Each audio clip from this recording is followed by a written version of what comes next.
Netcasts you love. From people you trust. This is Twit. Bandwidth for the Tech Guy is provided by CacheFly. CacheFly.com. Hi, this is Scott Wilkinson filling in for Leo Laporte, and this is the Tech Guy Podcast. This show originally aired on Sunday, July 6th, 2014 on the Premier Networks. This is episode 1098. Enjoy! The Tech Guy Podcast is brought to you by Gazelle, the fast and simple way to sell your used gadgets. Find out what your used Apple or Android device is worth at Gazelle.com. Well, hey everybody, how you doing today? Scott Wilkinson here, the home theater geek, filling in for Leo Laporte, the tech guy, who's off on a lovely vacation. And who can blame him? He works so hard here at the Twit Studios, the brick house as we call it, that he deserves a vacation once in a while. I guess. Sure, why not? Anyway, it gives me an opportunity to come and talk to all you fine folks about home theater. Of course, Leo's a generalist. He talks about anything with a chip in it, but I'm more of a specialist. I talk about home theater, audio, video stuff, the movies, going out to the movies even. I really enjoy all forms of audio, video technology. And joining me in the co-pilot seat today is my good friend and fellow home theater geek, David Vaughn. David. Hey, Scott. Thanks for having me. Oh, so glad to have you here. David is a review writer for Sound and Vision, and generally a home theater geek. You've had a home theater for a long time now. Yep, long time, since the 90s. Wow. Even before there were home theaters. Even before there were home theaters. Well, the first one was a 27-inch TV with really big speakers. Okay. All right. But since then, you've graduated to a really nice projection system, really nice surround system.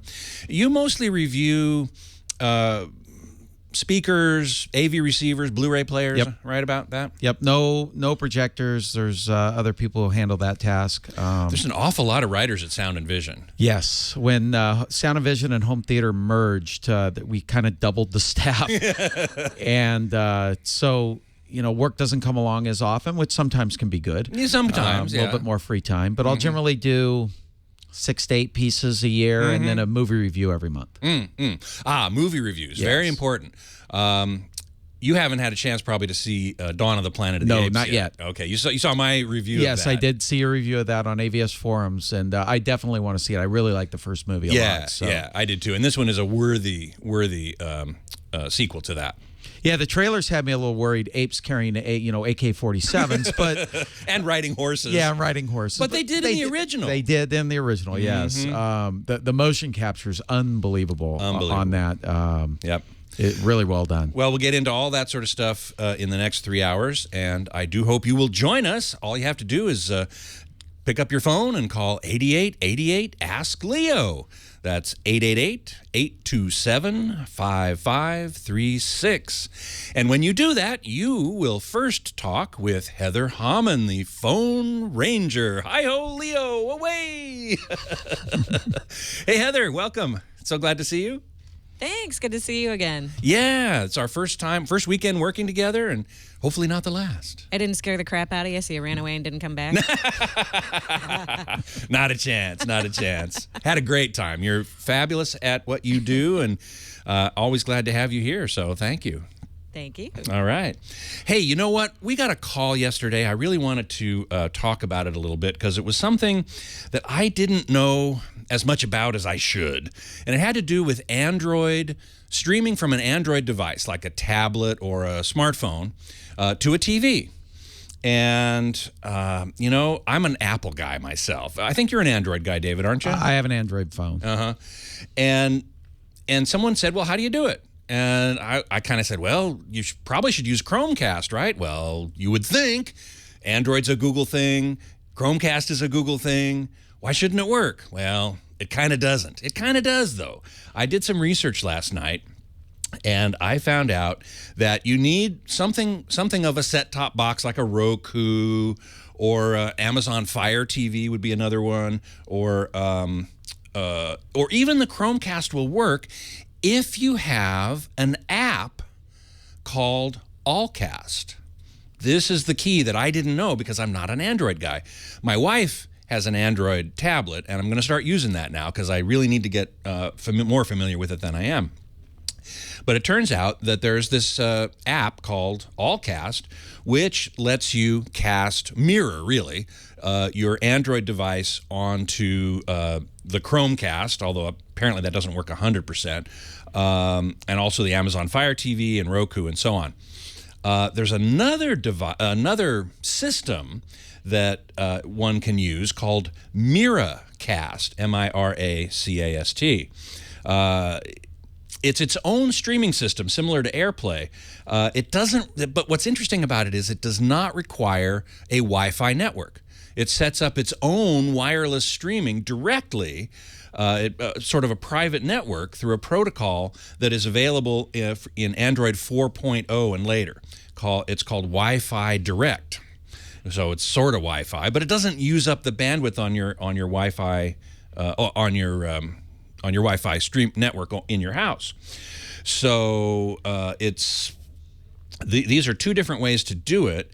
I'm reading here about it. The problem is that Miracast, anyway, relies on your Android device to stream the stuff, so it's very battery intensive. Oh, yeah. Now, you were telling me, David, that you found something proprietary with Samsung. Yeah, Samsung has an app that will stream to their TVs and their Blu-ray players that will mirror whatever's on your screen. Mm-hmm. But it's the same thing. 5 minutes into it, you feel the back of your phone, and it's hot as can be because it's draining the battery as you go. Right. I think it would be fine for a couple-minute video clip that you shot at the fireworks for July 4th or something. But to use it to watch a movie or something, I don't think it's gonna. Your battery wouldn't last that long. Yeah, exactly. And also, I wanted to make sure, we did talk about this a little bit yesterday.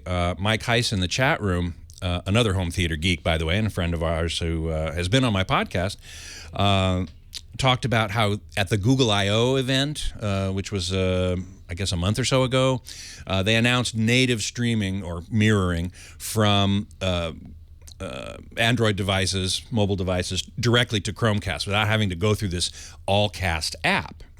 Straight up mirroring. So we can look forward to that. But, I suppose that's one reason I'm more of an Apple guy, an iOS guy, is that this all just works. There's iOS, there's AirPlay. As long as I have an Apple TV, I can just cast directly from, my iPhone and iPad. No problem. Theoretically. Well, that I've done. That I have experience with, and it hasn't been a problem for me at all. My Pre-Pro has AirPlay. It'll you could stream music to it. Mm-hmm. But of course, when we needed it for a party, it didn't want to work. Oh, man. Well, technology. Can't live with it, can't throw it out the window. Oh, yeah. You can, but it just comes right back at you. Yeah, that's true. The wind just blows it right back and hits you in the face. Well, anyway, I just wanted to make sure I got that out of the way because it was a call that I didn't handle or didn't know as much as I should have. So I want to make sure I get that out there. I hope the fellow who called is listening today because that is the answer to the question. Now, if you have a question, as I said before, you call 8888 Ask Leo, 888-827-5536. But that's not the only way to get to us. You can also join the chat room. The chat room is at irc.twit.tv. You can go there directly, or you can go to the website of the radio show, techguylabs.com, and find a button or click there for getting into the chat room. And I do hope you'll join us because it's a really fun place to hang out. It's what Leo calls his brain. And it was my brain yesterday, too, because I got a lot of great feedback and information coming at me during the show. Leo also calls them the kids at the back of the class. But the good news is that they aren't shooting spitballs at me. So please do come on in, join the chat room. It's fully moderated, so totally family friendly, and loads of fun to hang out in there. And I do monitor that during the show. So I think that's about it. Look at that. Perfect. Perfect timing. We'll be right back. I'm Scott Wilkinson, the home theater geek, filling in for Leo Laporte, the tech guy. Very good. Nathan, our music director, has picked a perfect song to come in from the break. This is Scott Wilkinson, by the way, the home theater geek, filling in for Leo Laporte, the tech guy. And we have a guest in the studio today. His name is Adam. He's originally from London, thus the song we just heard. Living now in Los Gatos, one of my favorite places. Beautiful spot here in Northern California. Central California, I guess you'd want really more say. The Bay Area, South Bay. South Bay area, anyway, yeah.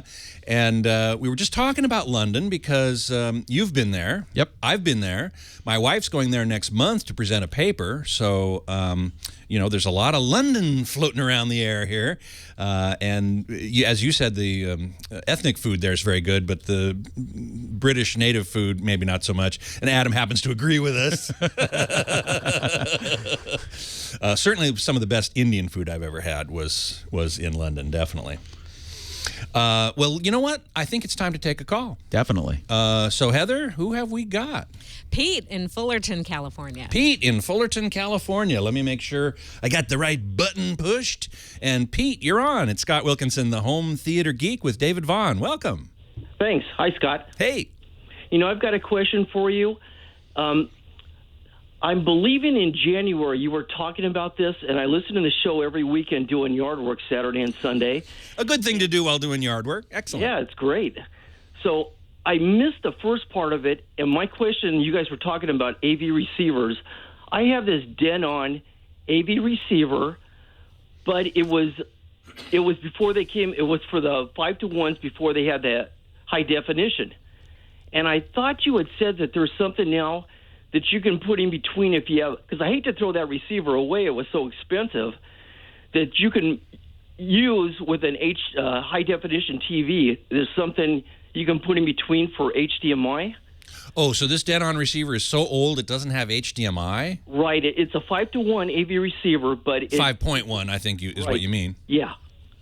And you want to be able to send high definition from the receiver. You've got your components, your Blu-ray player or whatever connected to this receiver, although I'm not quite sure how.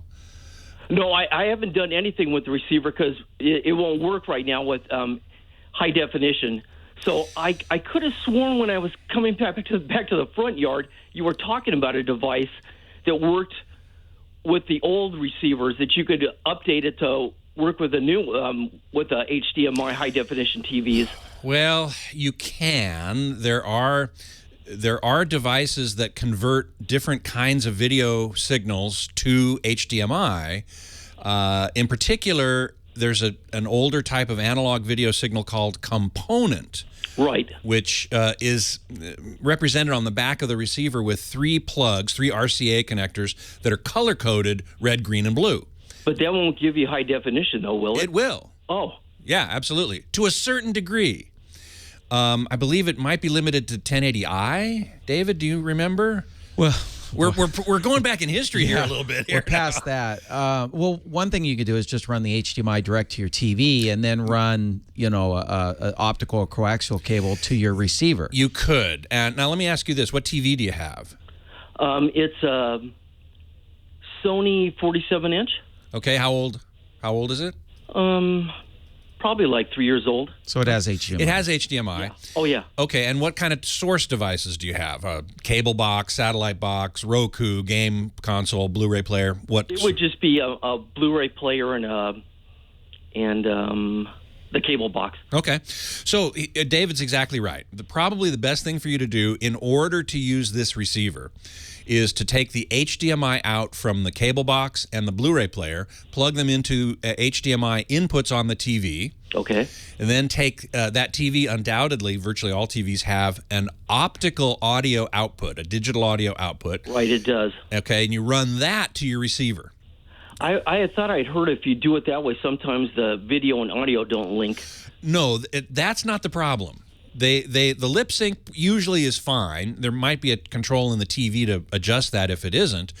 But the bigger problem is that more often than not, when you do it that way, the TV takes a 5.1 surround signal and down mixes it to 2 channels. Oh, and so what comes out of the optical output is 2 channels only. And then if your receiver may be able to then sort of re-expand it artificially, synthetically to 5.1, but it won't be the native 5.1 soundtrack. Okay. The other thing you could also do is go out of your Blu-ray player and your cable or satellite box directly to your AVR. From the optical optical out there, and then that'll carry 5.1 channels. There you go. And then you could have you can work the lip sync delay and all that and get it all synced up. Right. But the problem there is that that's a complex setup. That means you have to be switching inputs on the TV and on the receiver. Oh, okay. It's kind of a kludge. But you've got an old receiver, so you got to expect that you're going to be a bit of a kludge there. So there was nothing in between then that would solve the HDMI connection problem, where I was thinking that I had heard you say that there was a box now that you could put in between, and it would solve the problem with the receiver not having HDMI. No, I don't remember saying that. Okay. Of course, my brain is a FIFO buffer, right? First in, first out. Conversation. That's why I was missing. I got the back end, and that's what I've been wondering. Yeah, there is a box. It's called a new receiver. Yeah, that has HDMI. This is going to be my primary recommendation to you: is to buy a new receiver. Okay. And Denon is a great make. I love Denon receivers. I have no problem with them whatsoever. And I would definitely recommend upgrading your receiver. And I just hated to throw it away because it was pretty darn expensive. Well, sure, I understand that, but maybe there's a second room, that you could put it in, or make use of it somehow if you have kids. Maybe one's going off to college or something, and they could take it with them and use it that way. Is another way. There's always a way to use old equipment. Well, almost always. Right. Can I ask you a really quick one? Sure. It's another stereo receiver issue. My stereo receiver for outside that handles speakers for the front yard and backyard, it blew up last year. So I put another receiver out there in its place, and it plays A speakers alone, plays B speakers alone, but it won't play A and B together. In the back, it's getting like 50% of the information in the back, and I can't solve that one. How old is that receiver? I don't know, 5 years or more. Is there a button on it that will activate both the A and B speakers at the same time? You have to press either A, B, or both to get. If you want both, then you press both A and B in. My impression is it's probably trying to power too much at once, that the receiver is not really powerful enough to handle what you're trying to do. It says A and B, but you're also running really long cables, right? That's true. To the backyard I am. So that's going to be a problem too for speaker levels. So I would say you just have an underpowered receiver in that case. Okay. Hey, I thank you a lot. My pleasure. Thanks so much for calling. Thank you. Have a good day. We're just out of time on this segment. When we come back, I want to talk a little bit more about receivers, Onkyo in particular. We talked a lot about Onkyo yesterday, and so when we come back, we will spend a moment on that. For now, it's Scott Wilkinson, the home theater geek, filling in for Leo Laporte, the tech guy. And here we are on the radio. Great selection, Nathan. Thank you so much. It's Scott Wilkinson, the home theater geek, filling in for Leo Laporte, the tech guy. And I'm here with David Vaughn, my friend and fellow home theater geek. And we were going to talk a little bit about receivers. That was the last call, was talking about receivers. And yesterday, we talked a lot about receivers and Onkyo in particular. And I said at that time that, some people hate them. Some people love them. They are not universally loved. And you had something to say about that. Yeah, I mean, I was a very loyal Onkyo Integra guy. We should say those two brands are related. Yes. Integra is kind of the higher end. It's kind of like the custom install. Yeah. I was thinking of the cars, the Toyota and Lexus. Lexus, yeah, Lexus that sort of brand, thing. yeah. Yeah, exactly. Back in 2001, I bought a TXDS 989, their flagship receiver. That cost way more than it should have at that time. But and that was my first foray into high-end home theater audio, was with that receiver. And I upgraded every couple years to a different Onkyo or Integra model. And then I got about 2.5 years ago, I was doing a review of one, and the first one that showed up was bad. And the second one that showed up, I had a problem with it about a month in. And they thought it was something with my setup, and I said, no, there is something wrong with this. There's an HDMI problem. And sure enough, 3 months later, AVS forums started blowing up with HDMI problem after HDMI problem. On Onkyo receivers? On Onkyo receivers and Integra Pre-Pros. The good point is that Onkyo and Integra stood behind them and they repaired them. But I have friends that have multiple failures. They would send it in, get it repaired. 3 months later, they have to send it back, get another repaired. And so that kind of soiled me on the brand a little bit, and now I have a Marantz. And I don't think I've heard anybody badmouth Marantz or have any problems with Marantz or Denon. Or Pioneer, really. So those are kind of the brands that I now recommend mostly. I, like you, used to recommend Onkyo all the time, and then I started seeing all these problems, all these reports. And I just thought, boy, I don't know. And it's only been in the last few years that Onkyo, that these problems have really started to crop up more and more. Yeah, about the last 2 or 3 years has been bad. And unfortunately, part of that is, the prices have held pretty steady. I mean, if you look at the pricing, they've added more features. Well, when you look at that, that means they're probably using slightly cheaper parts. Right. And, things like that happen. In fact, unfortunately. Untoward in the chat room is saying the caps go bad, the capacitors. Which could very well be. I mean, if you use cheap parts, components, electronic components inside, you're more likely to have failures. Yep. So, and you're right. If the prices stay the same and the features go up, something's got to give somewhere. Oh yeah. I mean, I've been impressed. Really, in the $500 to $700 range, you get great value. Yes, I totally agree. In that range, I totally you may agree. give up a feature or two, but they may be features you aren't going to use anyway. Yeah. And then there's a couple of pre-pros from Emotiva and Outlaw Audio that are basically stripped down pre-pros but deliver phenomenal value. Pre-pro, by the way, is preamp processor. It's basically an AV receiver without the amplifiers. Correct. So you have to put the amplifiers, you have to get the amplifiers separately.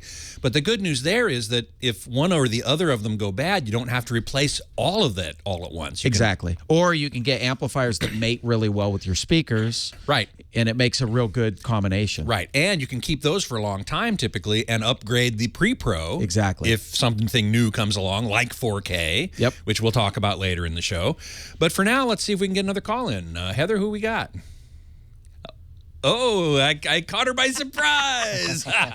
This is a really fun question. Charles in New York City is wondering why he thinks he heard something that wasn't recorded in stereo. Wait a second. What? Whoops. There we go. Pushing the right buttons. Hey, Charles, it's Scott Wilkinson, the Home Theater Geek. How are you? I'm good. Hey, I'm rushing to work. Pleasure to speak with you, Scott. My pleasure. Yes, it's been driving me crazy for a while. First, I noticed it through the streaming with Netflix, like certain old movies. I hear it trying to decode in stereo from left to right, right to left, so forth. And I thought maybe it was some new technology that Netflix was using. And I recently started noticing with my Blu-ray disc, I'm hearing the same thing. Now, is it that the receiver is decoding the movie and playing it back that way? Well, what do you mean exactly by left and right? I mean, are you talking about sounds that pan from left to right, aren't sounding smooth or as they're supposed to, or? No. They're sounds that's panning left to right, like the movie was recorded in stereo, and we all know that movies back in the early 70s, take, for instance, like The French Connection. I'm actually hearing a panning from left to right.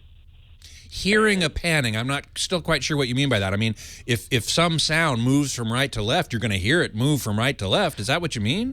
I think what he's saying is that it was originally recorded in mono, and how is he getting a pan if something mono? Is that correct? Correct.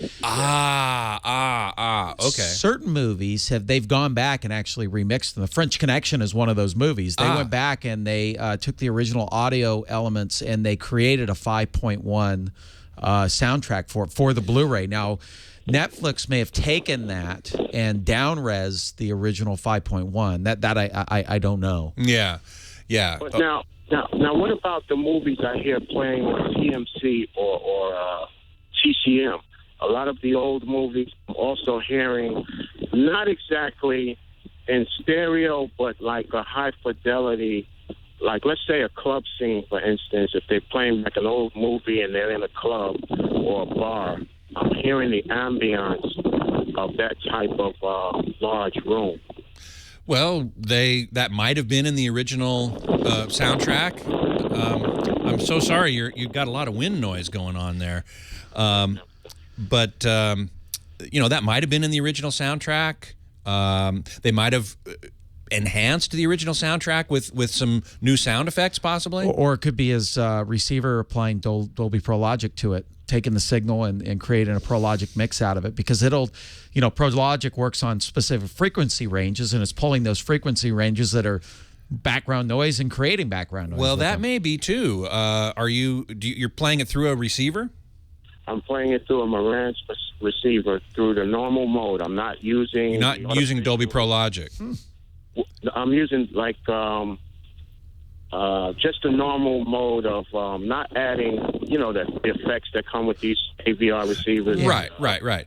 No, you're not using like jazz or club or one of those weird modes that I never recommend. But Dolby Pro Logic, if you sometimes Dolby Pro Logic can take a stereo signal, 2-channel signal, and spread it out over 5.1. And that might, in fact, enhance or accentuate certain frequencies. That might be what you're hearing. Yeah, that's amazing to me, considering these movies were made, even the 7-Ups, which I believe was made in 1969. I'm sorry, which one was that? The 7-Ups. I don't know that one. The 7-Ups. I think the same director that done the French Connection done the 7-Ups also. Those movies, same thing. They sound like they're in stereo, but they weren't recorded in stereo. Right. Well, they were probably remixed in stereo when they were released on TCM or Netflix or whatever. Okay. There certainly is a whole purist movement about keep it exactly as it was when it was originally made. There are people who object to colorizing black and white movies. Right. We were talking last night about Star Trek, the original series. When it was released on Blu-ray, they redid all the special effects so the planets look more real. Hey, thanks so much for the call. It's Scott Wilkinson here, the home theater geek, filling in for Leo Laporte, the tech guy. Yeah, the 7-Ups, directed by Philip D'Antoni, stars Roy Scheider. Yeah. From Jaws. Yes. Tony LeBlanco and Victor Arnold. Huh. I'd never heard of it. I hadn't either. Detective Looks movie. Good. Yeah, it does look good. 1973, car chase? Yeah. We could play the car chase. Okay, we're coming up to segment 4, right? Yep, Peru, I believe so. Flying by again. It's flying by again. It always does. My Tallest 42 quadraphonic sound. I remember that from the 70s. Oh, did I turn my phone off? I hope I did. Yes. Quadrophenia, yeah. Uh-huh. The Sue the Writer. How have I never heard of the 7-Ups? Sorry. Hooray. Learn something new every day. I learn something new every day. And I watch a couple hundred movies a year, and I haven't heard of the 7-Ups. Yeah, so. yeah. You're a much more serious movie watcher than I am, even. M. Heiss. Oh, Mike Heiss. Do you know Mike? No, I don't. Mike's a great guy. He's a heavyweight in the industry. Been working with him for a long time. He's been on the podcast a few times. He says if he's using an AVR, it might be creating the panning with something along the lines of Pro Logic. Yep. Which is what you said. Yeah. So that makes some sense. So you're saying Mike's a smart guy. He's a very smart guy. That's right. Exactly so. Web 1866. How about the Uncolas? Uncolas. This is a cola nut. Somebody's I asking love your that. favorite movie to date this year, Scott. My favorite movie to date this year, I'd have to say one that almost everybody else hated. Okay. Transcendence. It's coming out on Blu-ray here in another couple weeks. I loved that movie. I'll watch that. The movies I've seen in the theater this year are the what was it, Catching Fire? Oh, well, The second I didn't see movie. that because I haven't seen Hunger Games yet. Yeah. And I wanted to see that first. I saw that, Jersey Boys, and How to Train Your Dragon 2. Oh, How to Train Your Dragon 2 was excellent. I thought it was good for a sequel. Not as good as the first. Not but as it was good as the first. That's true. It's true. I agree with you. The animation was better. The 3D was great. We saw it in 3D. When you go see Dawn of the Planet of the Apes, see that in 3D because it was shot in 3D. Natively shot in 3D. Very cool. Oh, I did like the Bosco in the chat room is talking about the Lego movie. Did you see that? The Lego movie was awesome. Funny. Yeah, that was really good. I saw that on Blu-ray. I really enjoyed that. Yeah. It was a little too kind of obvious for me. I mean, you saw the twist coming? No, I didn't actually. Isn't it a children's film? No, there's more to it than There's that. way more to it than that. Yeah, there Have really you is. seen it, Heather? No. You've got to see it. It is Really? it is so well written. Yeah. It's witty as can be. Really? Yeah, there are layers to it. There are Just more. so you know where my bar is. I really love Goodfellas. So Lego movie. Well, You know what I'm saying? Yeah. There'll be a lot less F-bombs in this movie. But Which would improve it yes. a lot. But the writing is so well done. It is an intelligent animated movie. Yeah, It's it up is. with Pixar movies. Yeah, I think as so. far as being intelligent wise. Oh, good. I do like those films where it's like it's for kids, kind of, but the parents will totally get sly references too. Oh, there's a lot of literary references to this. Yeah, it's true. Going way back hundreds and thousands of years. And Batman is awesome. Wow. Everything is awesome all the time. Everything is Yes. awesome. Yay. What's Morgan Freeman's character's name? The wizard guy. The wizard guy. That was a reference to thousands of years ago. Yeah. I think here we go. Hey, we're not slowing this Mustang down. No way.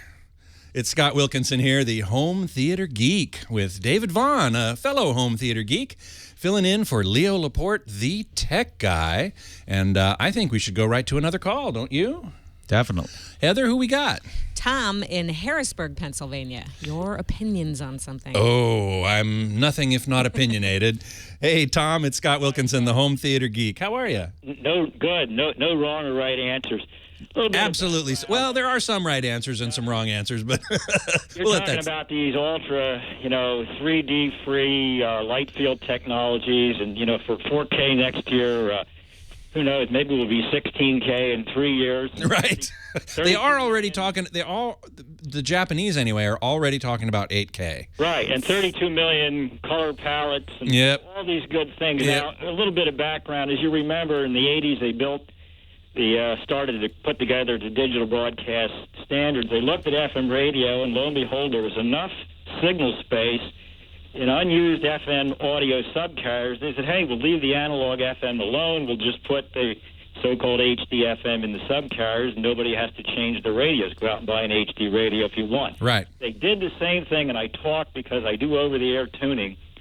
And I talked to an FCC engineer, and I said, why didn't they do the same thing with high definition? Well, as you remember, if you go back into the late 40s, early 50s, they used a subcarrier up to carry the color vectors, so they leave everybody's black and white set run analog unchanged. In order to make it backward compatible. Right. Exactly right. Which also led To the 80s, they said, hey, let's try to do it. Lo and behold, one of the subcarriers is already used up. There's a few others left. They couldn't put all the digital signal information in the remaining subcarriers. The result was basically dig up the whole freeway, take the divider out, make the lanes wider, and clean out the trough and make everything new and improved and resurface it and everything. And that's why everybody had to buy either a converter box or go out and buy an HD. Now the question is, you know and I know there's a finite signal capacity at 6 megahertz wide in a video TV signal. That's right. That is the broadcast bandwidth, the width of each channel that the information can be sent along, and that's been true for a long, long time. Right. And not to mention the FCC has chopped down the top of the broadcast TV band UHF to be 900 megahertz, is now down to 500, and they've used the space for other things, so they scrunched all the TV stations in the country down into the low 500s because the signal only goes 40 miles. But the point here is, as we go through time and we get more and more of these new formats, I don't know what the width of the signal is on satellite. I don't know what it is on cable. Maybe you do. But aren't we going to be faced with a world of essentially all these ultra formats are going to essentially be relegated to a box in your home and some special disc that you buy and you connect it to your set? You're never going to be able to see this stuff over the air. Well, that's not entirely true. I mean, you make a very good point that Ultra HD has 4 times as many pixels as HD. And it's going to have potentially a lot more information than HD in terms of dynamic range and color and bit depth and all that kind of stuff.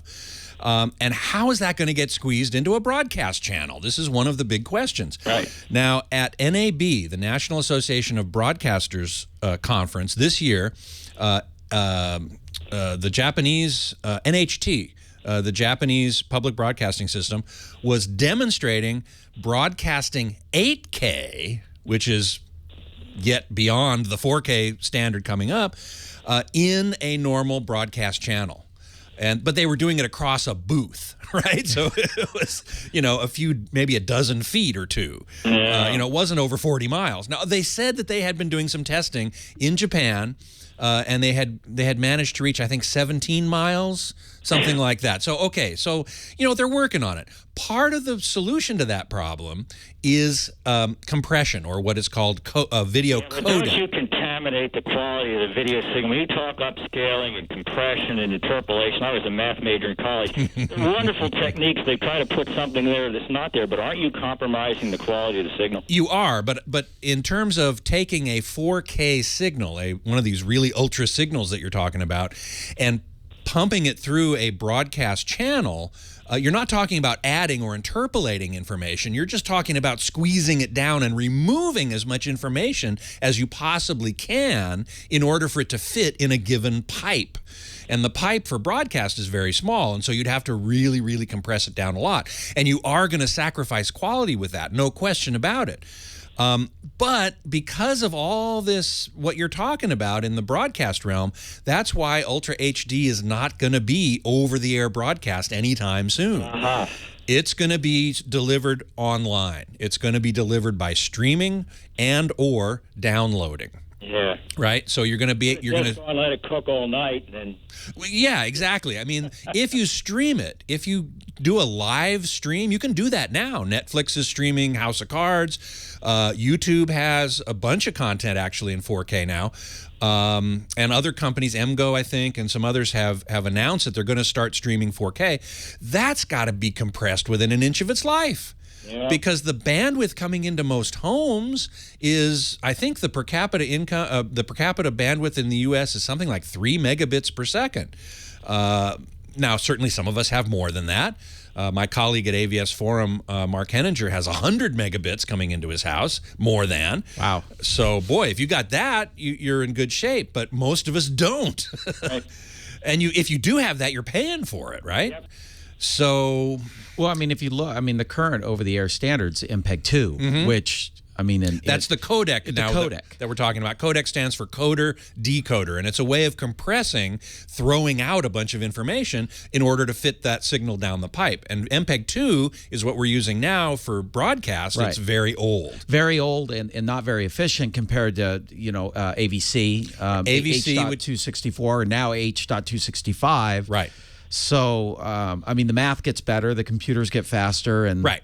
That's exactly right, and that is the salvation, I think, of Ultra HD as a streaming medium. We have stronger, more powerful processors, memory's cheaper, and bandwidth increases over time. I mean, the infrastructure in the U.S. for getting that stuff from the provider to your home is going to require, as somebody once said, hard hats and pickaxes. Right. You're going to have to dig up the streets and put down better cable. And get ready to pay for it, because Comcast and Time Warner, as Leo likes to call them, the evil empires of the world, they want to charge us for every bit that comes into our house. That's how they're going to separate us from our money. You're right on. I mean, just by reference, I have an LG 47-inch smart TV. I don't have cable. I look at it line of sight 4 miles to the mountains where the broadcasting towers are. And I'll tell you, look at Macy's Parade, you look at Tournament of Roses Parade, in high definition.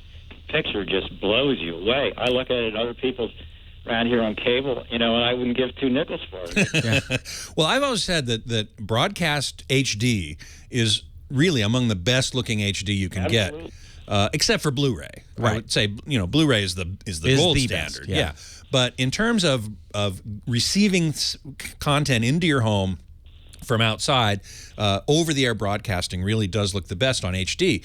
Now, whether that will remain true with UHD, Ultra HD, or 4K remains to be seen, and we're not going to see it for a while. Yeah.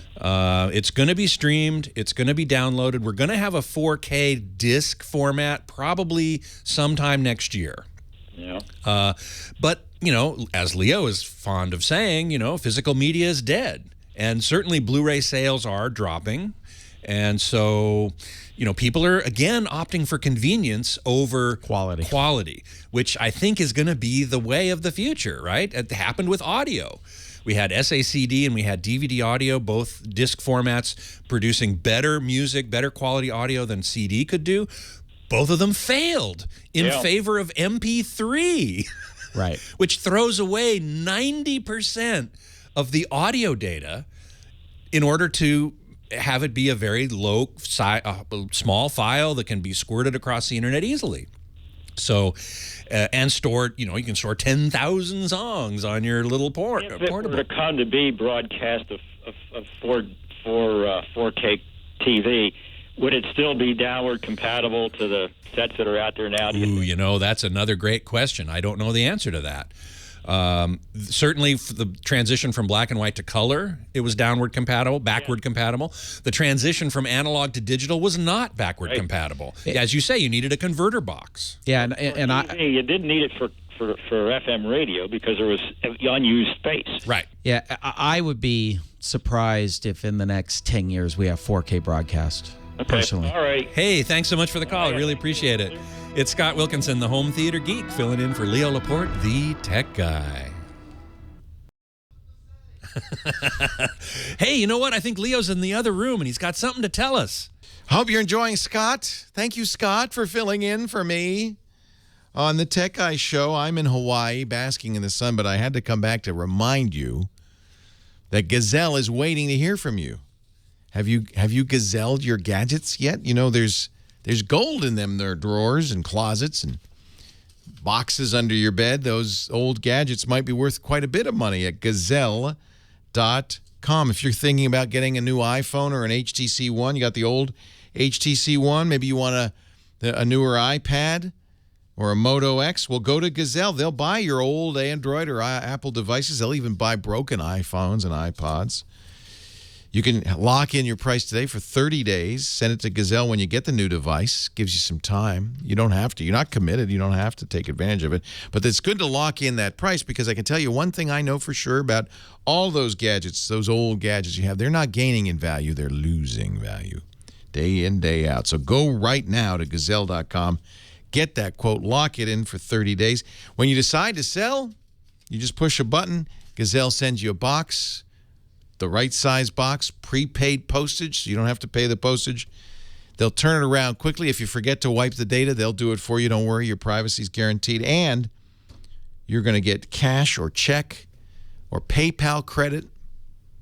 Or if you're an Amazon user, you might want to get the Amazon gift card because that is worth an additional 5%. Free shipping, fast processing, and most items qualify for a free box. You got to go to Gazelle, GAZELLE.com. Join the more than 700,000 customers who have been paid now more than $100 million for their old stuff. Stuff that just wasn't getting any more valuable in their drawers. Gazelle.com. Now we take you back to Scott Wilkinson and the Tech Guy Show, already in progress. Thank you. You agree, Scott? I don't think we're going to see it in broadcast. I don't know if we're ever going to see it in broadcast. Ever's a long time. Well, no, in the next 10 years. Oh, I mean, if 10 years is really, that's a long way out. I know it's a long way, but if you think about it, we went from black and white to color, and color to HD was 50 years? 50 years. And HD to UHD now is 10 years. We've had HD for 10 years. Yeah, now, a little more than that. What, 99? Roughly. 15 years. Okay, 15 years.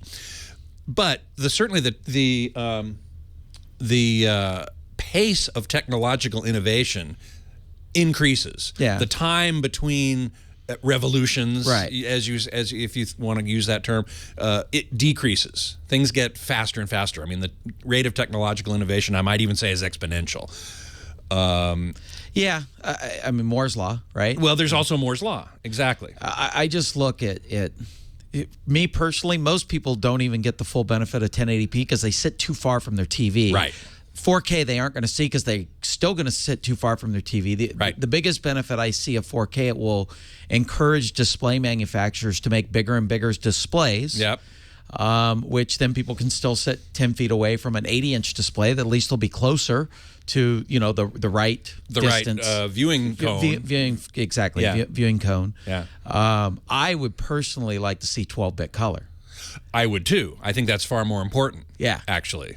Depth is better than pixels. Yeah. Yeah, and dynamic range. Yep. And the more bits you have, the more dynamic range you can represent, as long as you can do it. Did you know, I learned this only recently, the Dolby, I think it's the Proton or Proteus, their ultra high dynamic range set is water cooled. Oh, yeah. It generates so much heat, it's got to be water cooled. Oh, the Trek Mech? I just saw this on the chat room. Is it true that your HD TV should be the same brand as your Blu-ray? If so, why? No. The answer is no. No. The only reason you might want to have the same brand is for CEC. CEC is Consumer Electronics Control. It's a... Oh, we got a longer break now. We're at the top of the hour. I wow. know. Can you believe that? This just goes zippity-doo-dah for sure. Anyway, CEC, Consumer Electronics Control, is a command protocol over HDMI that lets you do things like if you turn on your Blu-ray player, the TV will turn on and switch to the right input, and so on and so forth. It's a kind of... it coordinates. Theoretically, that works across brands, too. Yes, but the commands that are implemented across brands are pretty limited. Yeah. And if you have the same brand, say a Panasonic and a Panasonic or a Samsung and a Samsung, you'll probably get a greater sense of integration. Yeah. But if you have an AVR in between. Then maybe not. Exactly. I think it's better not to have the same brand, to tell you the truth, because of the streaming. The TV's undoubtedly a smart TV. The Blu-ray player's undoubtedly a smart Blu-ray player. They both have streaming. Even if they both have, say, Netflix, which virtually everything does, the user interface is going to be different. Right. The user interface of a Samsung Netflix app is different than the user interface of a Sony Netflix app. And you might prefer one over the other. Or the Apple TV, which it is regarded as one of the best of streamers. The Netflix. Well, the best interface. Interface of Netflix, yeah. Exactly. So the answer to the question is there's no reason to, other than possibly the CEC thing, if you want to integrate the control. Padre! How you doing, man? Pretty good. How are you, Good to see you. This is David Vaughn. Good to see you. You too, man. I've been doing well. I've been watching you. Thank you. Glad to hear it. Come here, Ozzy. And Ozzy's here, too. My tallest 42, yes, CEC is a standard. But it is a pretty minimal standard, and I don't think it is one that manufacturers are compelled to implement. No, most do. Most do, but which parts of it they do is the question. And it's not consistent. Any self-respecting geek won't use it, but right. That's what we have universal remotes for. Yeah, exactly. Exactly so. Excuse me. Compo Simonite says, my Sony TV is older, not smart. To me, that's good. Yeah. I don't have any problem with that. Just get a little Roku or an Apple TV or something like that. Or a Blu-ray player. Or a Blu-ray player. The Roku really is the first one that I recommend because it has so many apps. It has more than anybody else. It depends on what somebody wants to do with it. Exactly. Yeah. Which are the channels that apps, content providers, whatever you want to call them, Netflix, YouTube, obviously they all have those. Crackle TV. I've never actually looked at Crackle TV. Yeah, I did. Sony was one of the first to have that on their Blu-ray players. So Yeah. I think I watched Brian's song on Crackle TV. Well, hey, how you doing today? It's Scott Wilkinson, the home theater geek, filling in for Leo Laporte, the tech guy, who's taking a well-deserved vacation on the island of Maui, sitting on some beach somewhere, I'm sure. I hope he took my advice. My wife and I took our honeymoon on Maui. And, you know, most people when they go to Maui, they go up the big mountain, Haleakala, to watch the sunrise. Well, I'm not an early morning kind of guy. You got to get up at stupid o'clock to do that. So I suggested what we did was we went up the mountain in the afternoon and into the evening for a stargazing, an astronomy tour. And that was really cool because you're up at 12,000 feet or something. And even in the summer when we were there, you get up that high, you got to put on the parkas and they bring out hot cocoa. And it's like, yeah, thanks. And they brought out a bunch of telescopes and huge binoculars, right, on tripods, and they pointed them at different stuff and showed us, and it was great. So I suggested that to Leo, and I look forward to hearing if he did that, what he thought, because I thought it was great. Hey, I'm here with David Vaughn, my friend and fellow home theater geek. Hey, David. Hey, Scott. So glad to have you with me. I want to make sure everybody understands, and I want to mention my day gig, which is I'm the editor of avsforum.com, the world's largest, and literally so, the world's largest community of audio-video enthusiasts, over 1 million members. And if you have any question about audio-video anything, you can post it there. If you're a member, it's free to join. Doesn't cost anything, so it's and it's pretty easy. And when you do, you can post threads. You can post questions into all these different forums that are organized by category. So if you have a receiver question, you can post a receiver question. If you have a LCD TV question, you can post one there. And then you will get a ton of responses from the members. Every once in a while, some things I post spark these debates between 2 or 3 people that just run on for pages and pages and pages. And nobody ever gives up. And nobody ever gives up. Now, most of the time that happens with controversial topics. I've posted several things now on high-resolution audio, one of these very new and interesting topics that has been brought to the fore of the public consciousness by Neil Young with the Pono Project. And some people think it's worthwhile and some people don't, and they just argue back and forth, and that's fun too. But if you want to you want to ask a question about, which receiver should I buy, or I'm having trouble with this or that, you can post it on AVS, and you will get a lot of response, typically. Unfortunately, sometimes it'll be contradictory responses. But, it's a great place to do a bunch of research. For example, we were talking last hour about Onkyo receivers and how for a long time, David, you and I just were able to recommend them without qualification. But over the last few years, you're starting to see more and more complaints on AVS and elsewhere that say, oh, my HDMI board went bad and I had to replace it, or they, it was broken and whatever. So, it's a great place to research if you're shopping for something, or if you have a question, any kind of question at all. Now, the other thing that I do during the week is right here on the Twit Network, Leo's podcast network. He produces, 30 or 40 shows each week on all about different types of technology. Mine is called, naturally enough, the Home Theater Geeks. And each week I have on a guest that talks about whatever it is that they are expert in. And I've been doing it now, believe it or not, 4.5 years. Wow. I'm coming up on episode 214, I think. So, and it's been great fun. And one of the founding principles of that podcast is I've been working in this industry for over 20 years. And in that time, I've developed a ton of relationships with a lot of heavyweight people in the industry.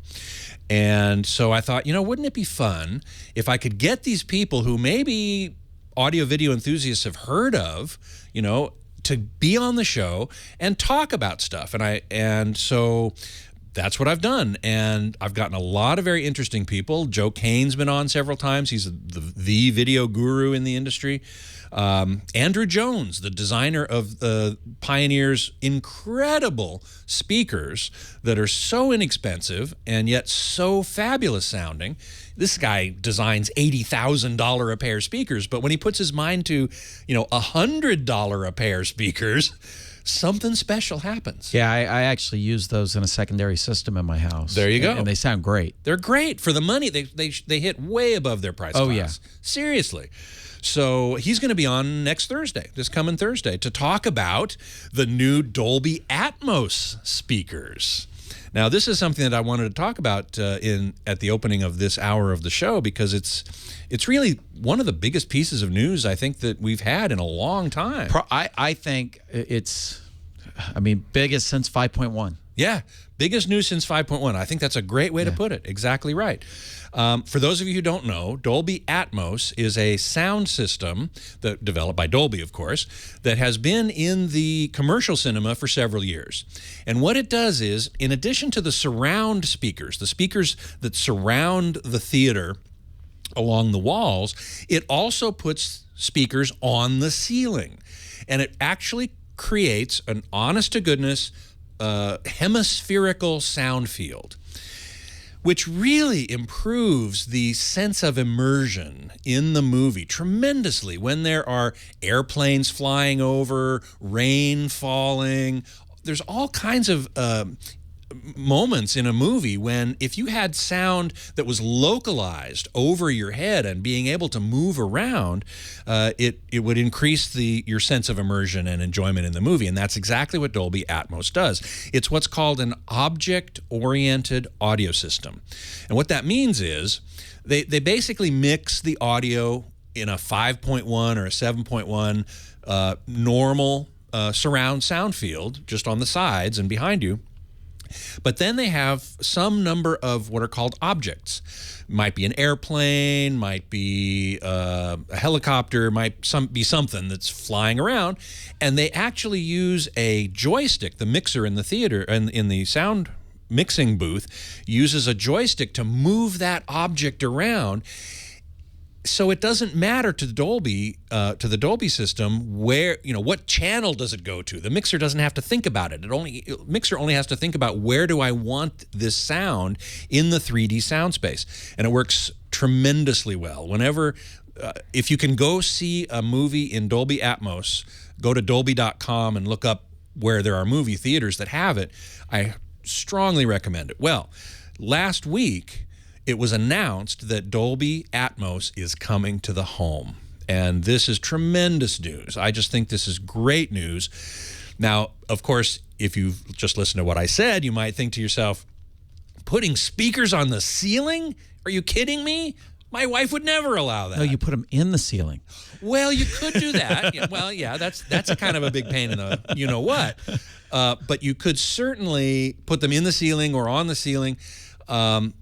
But that has a very low wife acceptance factor, shall we say. Your wife actually, I was a little surprised, thought it was okay. Well, she didn't. I wouldn't go that far. She didn't shoot it down immediately. She didn't throw me out. So yeah, okay. So there's room for negotiation. Okay, all right. But there's now another way to do it. Instead of mounting speakers on your ceiling, you can put little speaker drivers on top of your speakers that fire upward and reflect off the ceiling so that the sound is coming at you from above as it should, but you don't have to actually physically mount speakers on the ceiling. It's a brilliant idea. So, similar idea to a sound bar. In a sense. Because sound bars bounce sounds off the walls. side in order to make a pseudo surround. Right. Some sound bars do that, not all of them. Yeah. But some of them do. Anyway, this is really great news. I'm sure we'll be talking about it more during the show, but for now, it's Scott Wilkinson, the home theater geek, filling in for Leo Laporte, the tech guy. Web 1033 is asking, when is the Vizio P series going to be released? Is that their? That's their 4K. Okay. Not their reference series, not their ultra high, not their high dynamic range, but just 4K. Just 4K. Yeah. I'd say the fall. Yeah. Don't they? Are there? Whatchamacallit? Not edge lit. Oh, backlit fall. Backlit. Yeah. Are they out now? Yeah. I've got an M series at home waiting to be unboxed. Really? Yeah. Did you buy it or No, it's a review. review unit? Here we go. Hey, get down, get funky. Scott Wilkinson here, the home theater geek, filling in for Leo Laporte, the tech guy. And I think we should go to the phones if Heather's got a call for me. Sure do. We have Brett in Woodbridge, New Jersey. Woodbridge, New Jersey. Let me make sure I got the right button pushed. Brett, hey, you're on with Scott Wilkinson, the home theater geek. Welcome. Hey, can you hear me? I sure can. Man, you guys are very busy. I like you and I like Leo because you're a funny guy. Yeah. Well, thank you so much. You make me crack up. I can't help it. I love it. I love it. You know. Thank you. I had a question because I have the Android tablet and I have the Chromecast, and I found an app yesterday which is not supported by, I guess, Chromecast. It's not a Chromecast app, and what I want to know is, because it plays a lot of movies and TVs in perfectly 1080 picture, but what I want to do is I want to cast it to my Chromecast, and you was talking about something before about the Allcast, which I did, but that's only if you have movies and pictures and music and stuff on your tablet. But I want to be able to... You want to be able to do true mirroring of whatever's on your tablet or smartphone. You want to be able to send that to the TV. And then with that app, when I open that app up and I find a movie I want to watch, I want to be able to play on there. So is there any apps that the other guy would know that you said has an Android that would be free? Or even if I had to pay a few dollars, I don't care. Right. Well, you know what?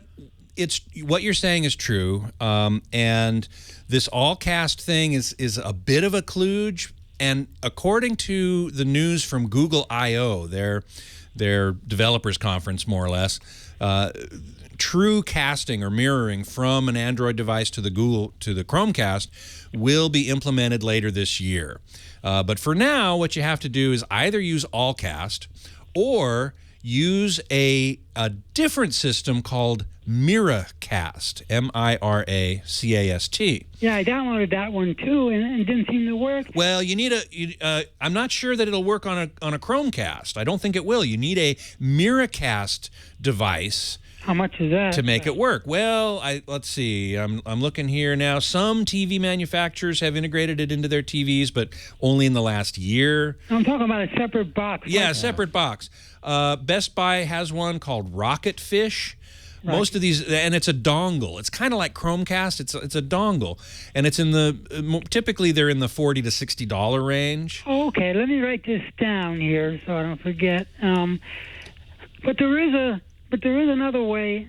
Now that I can't do this, there is another way. Is it has the Watch Now tab or the Download tab. So I started downloading some movies, and then I can always watch them through the Google Movies and TV app, which automatically goes to your thing. But the only thing is, with wireless and the 2.4 gigahertz band, it's not that fast. Even though we have a great connection with our Comcast, because I'm getting 91 point something down on the Ethernet. But the only thing is, I don't like doing things wirelessly, especially downloading, because at 2.4, it could take a while, you know. Well, that's true. Yeah. You know, I mean, I'm hoping that would change soon, you know, because if I'm getting 91 down, then my sister, who has the iPad, and me should be getting at least half of that, shouldn't we? You know, it doesn't make any sense either, you know.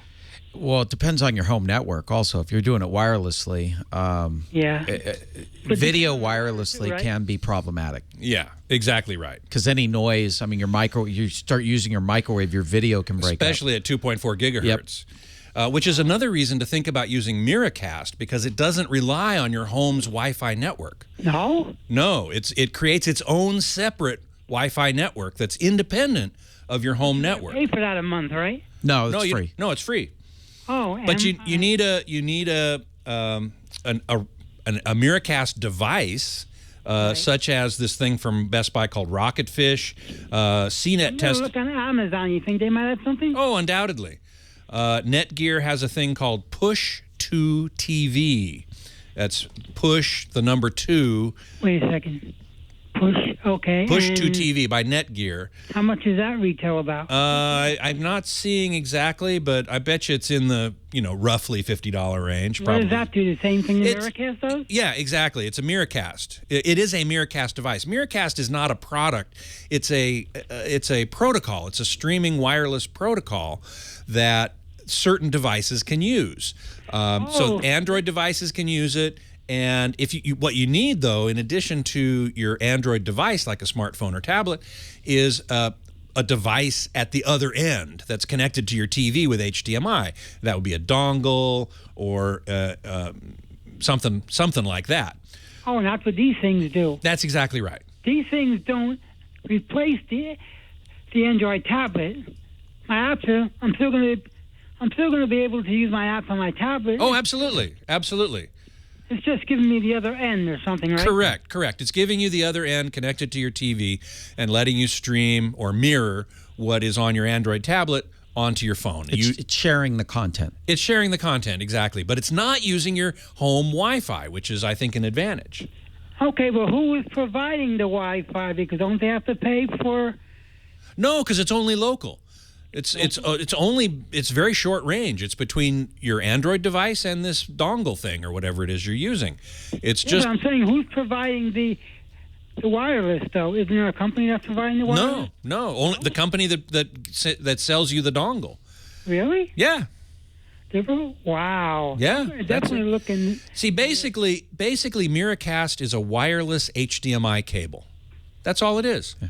Okay, so the Miracast would be your recommendation instead of the other one, right? Instead of the Allcast. It looks to me like that one. The TV I'm talking about. Yeah.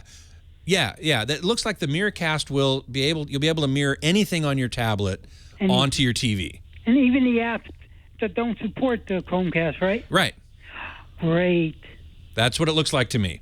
Now, well, you made me happy. I'm so glad. Thank you so much. You also have to make sure that his Android tablet supports Miracast. That's true. You do have to make sure of that. How old is your Android tablet? Oh, I would say since June 23rd when it came out, because I got a new tablet, the Asus. Oh, then you're fine. Yeah. If it's a new tablet, you're fine. I'm at 7, but then I have an old, which is maybe 3 years old, a Samsung Galaxy Tab 2, but that one might not be Miracast compatible, right? It might not be. So how can I find that on that device if it is? Well, that's a good question. I have to go to probably Miracast website. Yeah, there must be a Miracast website. Let me see if I can find that real quick. Okay, sure. And if I do, I'll let you know. Okay, no problem. All right. Thanks so much for the call. Okay, I'm going to keep listening. Thanks. Fantastic. Thank you so much. Okay, so Miracast, I don't see a website for Miracast specifically. Google's your friend. Google is your friend. Well, that's what I'm looking on right it. now. Hey, it's Scott Wilkinson, the home theater geek, filling in for Leo Laporte, the tech guy. Back after this. Hey, it's Scott Wilkinson here, the home theater geek, filling in for Leo Laporte, the tech guy. And that music can mean only one thing. It's time to talk to our photo guru, Chris Marquardt, all the way from Germany, I guess, is where you are right now, eh, Chris? That's where I'm right now. It's awesome to talk to you again. Haven't spoken with you in a long time. Yeah, it's been over a year, and I so love talking with you because I myself am an avid amateur photographer. Haven't sold any pictures yet. I may someday, who knows? But I do love taking pictures. I do love taking pictures, and my wife does too. It's a hobby we share. And so I see on your website, discoverthetopfloor.com, you host a bunch of tours to all kinds of different interesting places. I'm going to have to take one of those tours one of these times because they just look fabulous.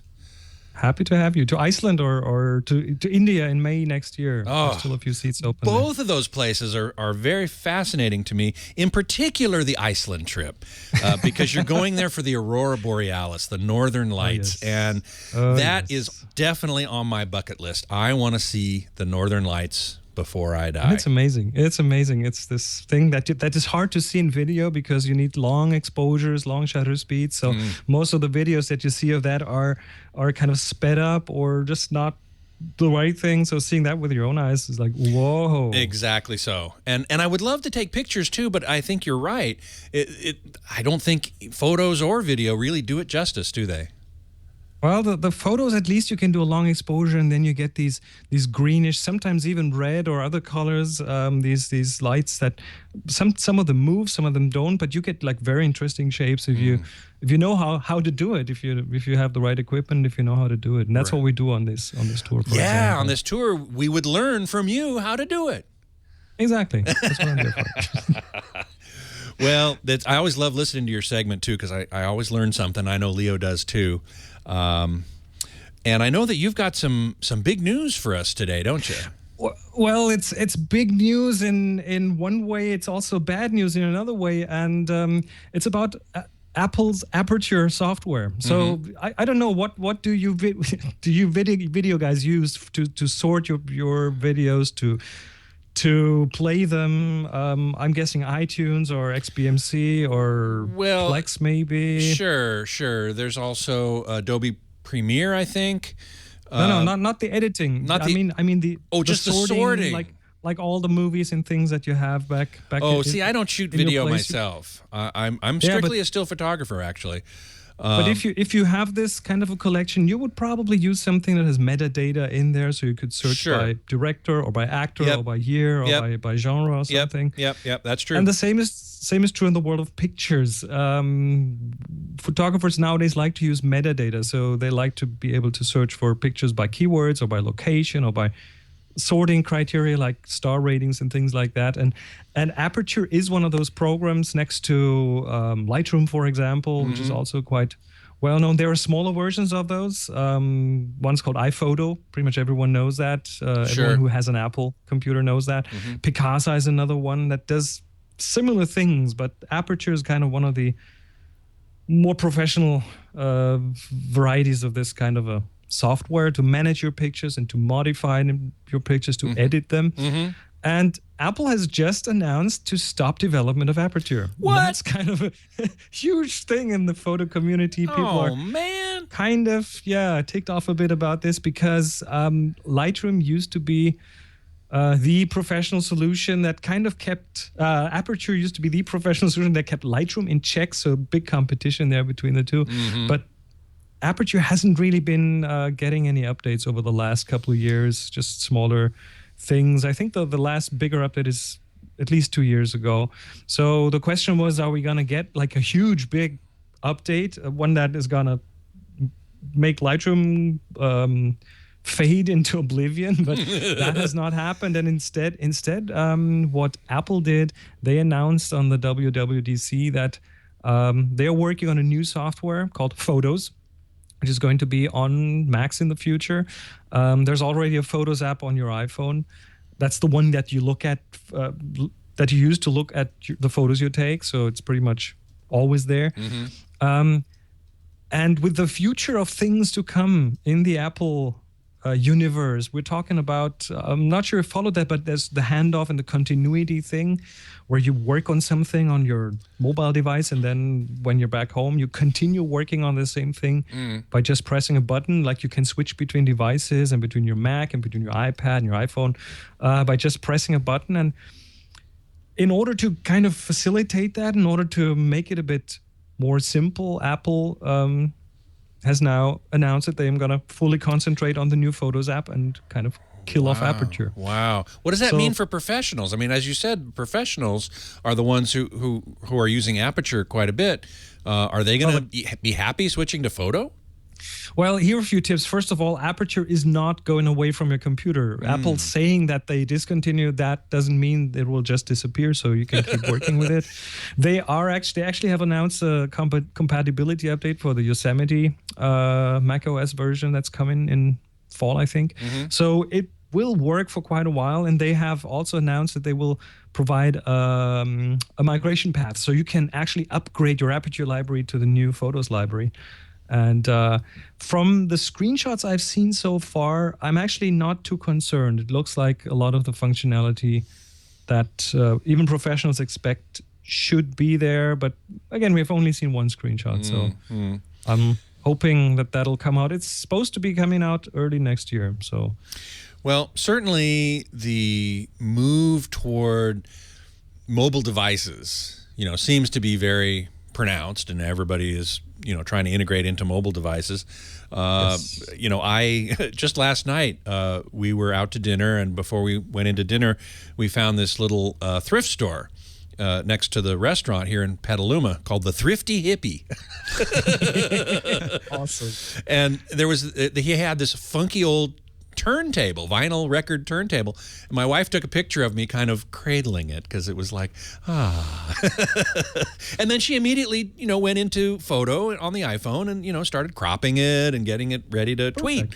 So, and we're going to do more and more of that. Even professional photographers, there will be ways in the future where you can plug in your camera into your iPad and download the pictures and work on RAW files. It's not there yet, but at some point in the future, it's got to happen. The processors are gonna be faster, and you'll be able to do these kind of things. So I think the future is really one where mobile devices and your big computer at home are kind of on the same level with the abilities they can do.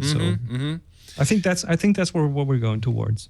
I saw when I was at CES, my colleague Mark Henninger had a lens thing from Sony that he was able to attach to his iPhone, and it gave it a lot better optics. Is that something you recommend? Have you tried that? Well, there are certain little attachments. One is called the Olo Clip. There are other ones.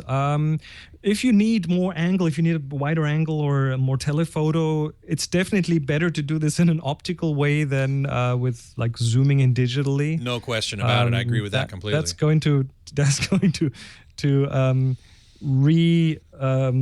recalculate the video, to interpolate, scale it basically, the stuff and scale it, and that's not good. So if that's what you need, and the Olo Clip is one that I have and use, which gives you like a super wide angle, even a fisheye, so you get like lots of coverage with your camera. And in some situations, that's a fun thing to do. So some of those are cool, some of those are bulky. So I actually don't think I would take them with me.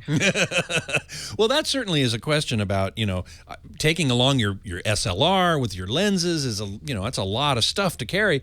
And maybe, as you have said, we're headed towards the mobile situation where you can really shoot professionally with your iPhone. Chris, thanks so much. DiscoverTheTopFloor.com. It's Scott Wilkinson, the home theater geek, filling in for Leo Laporte, the tech guy. Thanks, Chris. Sorry, we ran out of time there. Oh, that was perfect. Absolutely. Yeah, worked great. All right. So I thank you so much. Enjoy the rest of the show. Thanks. You too. Bye, Chris. I'll keep watching. Oh, good. Thank you so much. So, Scott, I heard Tom may be moving. He is moving. Where's he moving to? Florida. He used to be stationed there. And he's got some buddies, some Air Force buddies or something living there. And I asked him, why are you moving to all the humidity and the hurricanes? He said, well, you can predict the hurricanes. You can't predict earthquakes. Yeah, true. And his cost of living's probably going to drop Cost of living's in half. a lot less. There's no state income tax, apparently. Right. Housing is cheaper. So he's moving to somewhere near the Panhandle, near the coast. One of the neighborhoods is called Niceville. I just love that. So, wow, because he's no longer full-time, right? That's correct. That's correct. There's no full-timers left. Well, Rob Sabin. I think Mark Fleischman might still be. I don't know that for sure. I don't know. But almost everybody is a freelancer. You're exactly right. Well, hopefully he gets paid more than I do for a piece. I couldn't tell you. Yeah. I don't know that. Yeah, that's way outside my sphere of knowledge. But yeah, he decided it was time to move to Florida. Well, good for him.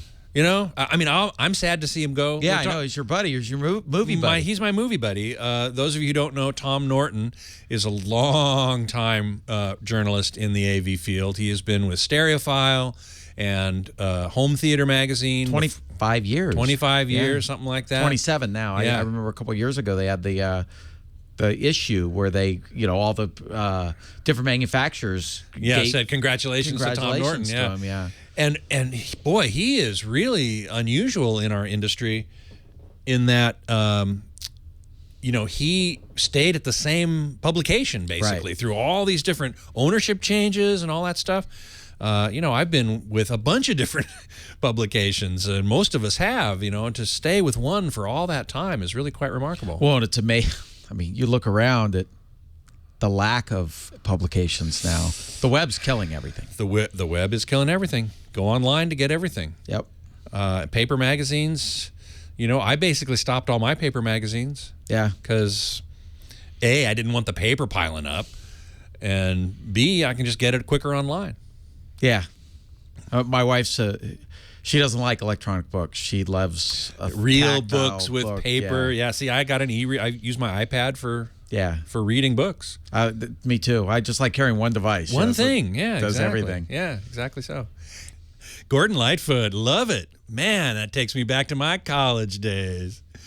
Sometimes you've been creeping round my backstairs. Hey, Karaoke with Scott. It's Scott Wilkinson here, the home theater geek, and sometimes karaoke. Filling in for Leo Laporte, the tech guy. I was on a trip to Japan a few years ago with Sharp, I think, and we had a little cruise in Tokyo Bay, and there was karaoke. Oh boy, it was really fun.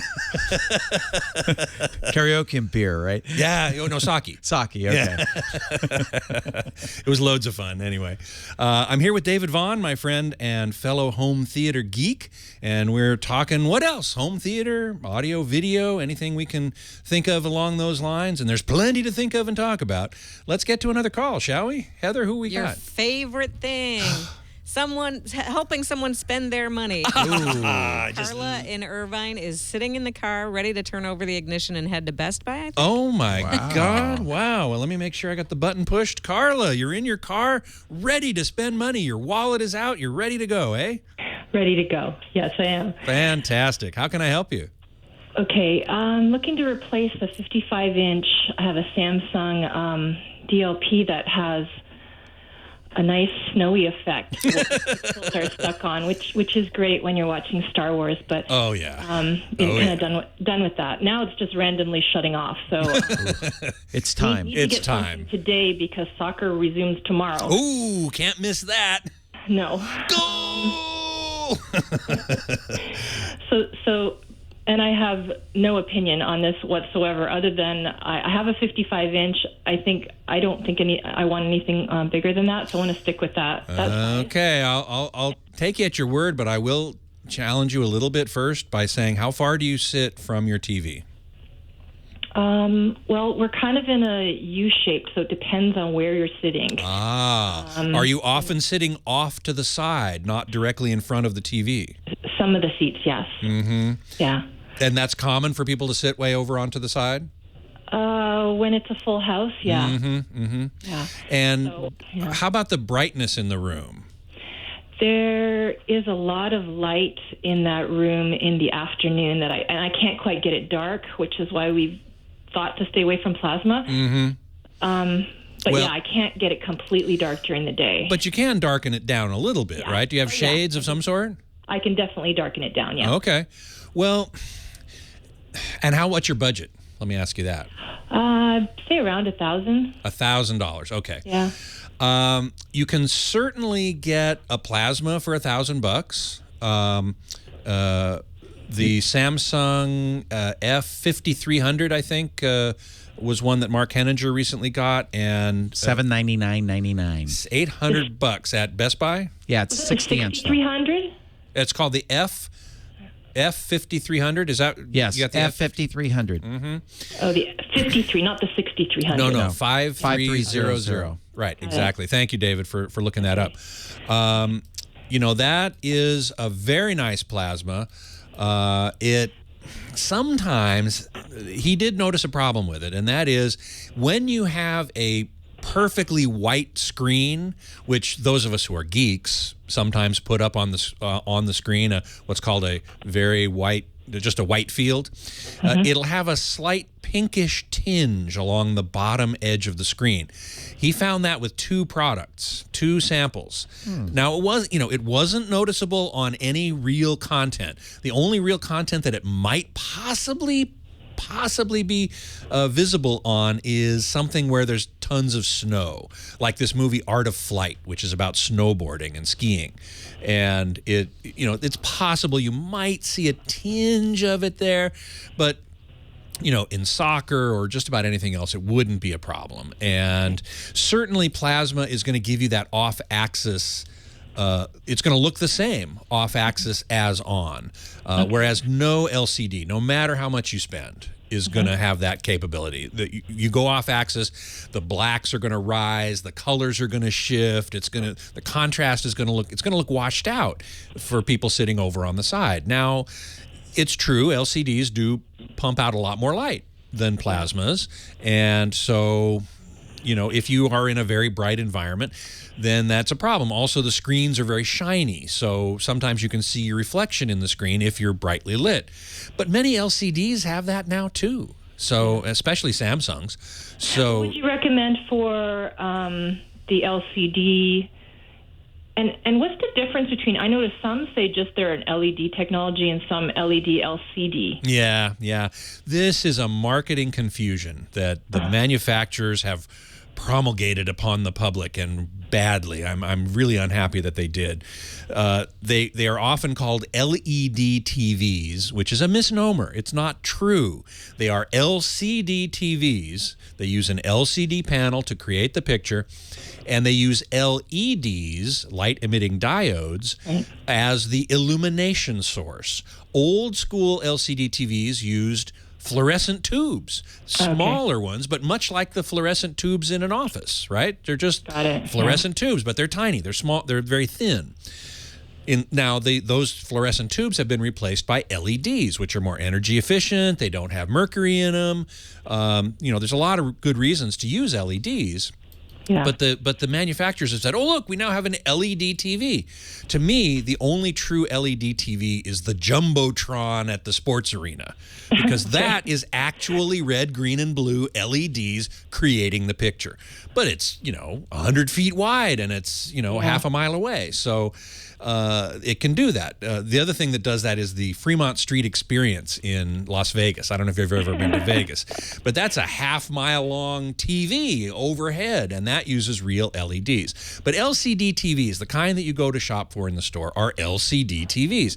I refer to them as LED-LCD TVs just to indicate the type of illumination.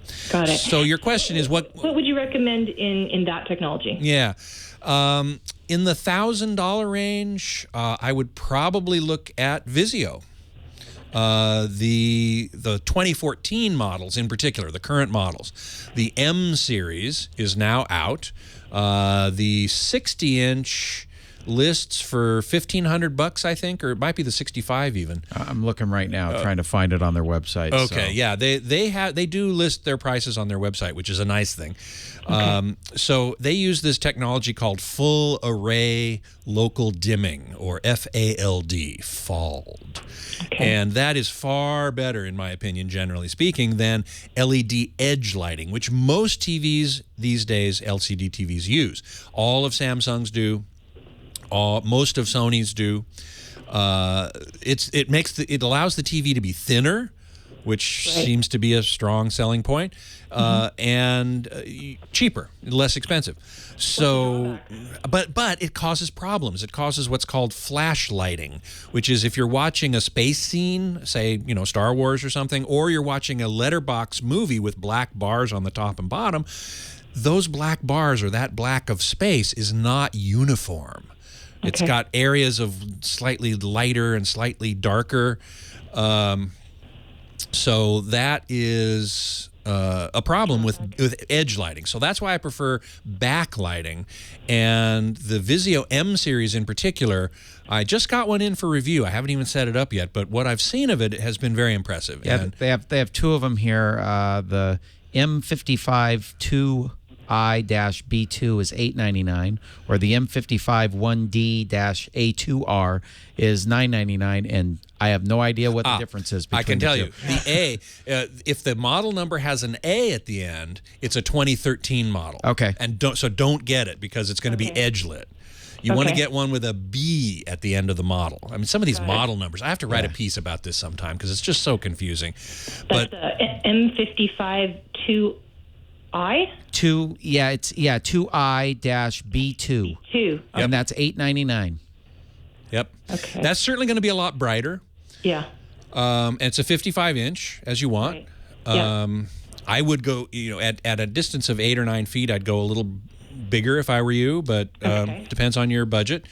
But I'd also look at that Samsung Plasma, that F5300. Do you have an opinion on the Samsung F6300? That's plasma. That is not a plasma. That's an LED. An LED, and it's edge lit.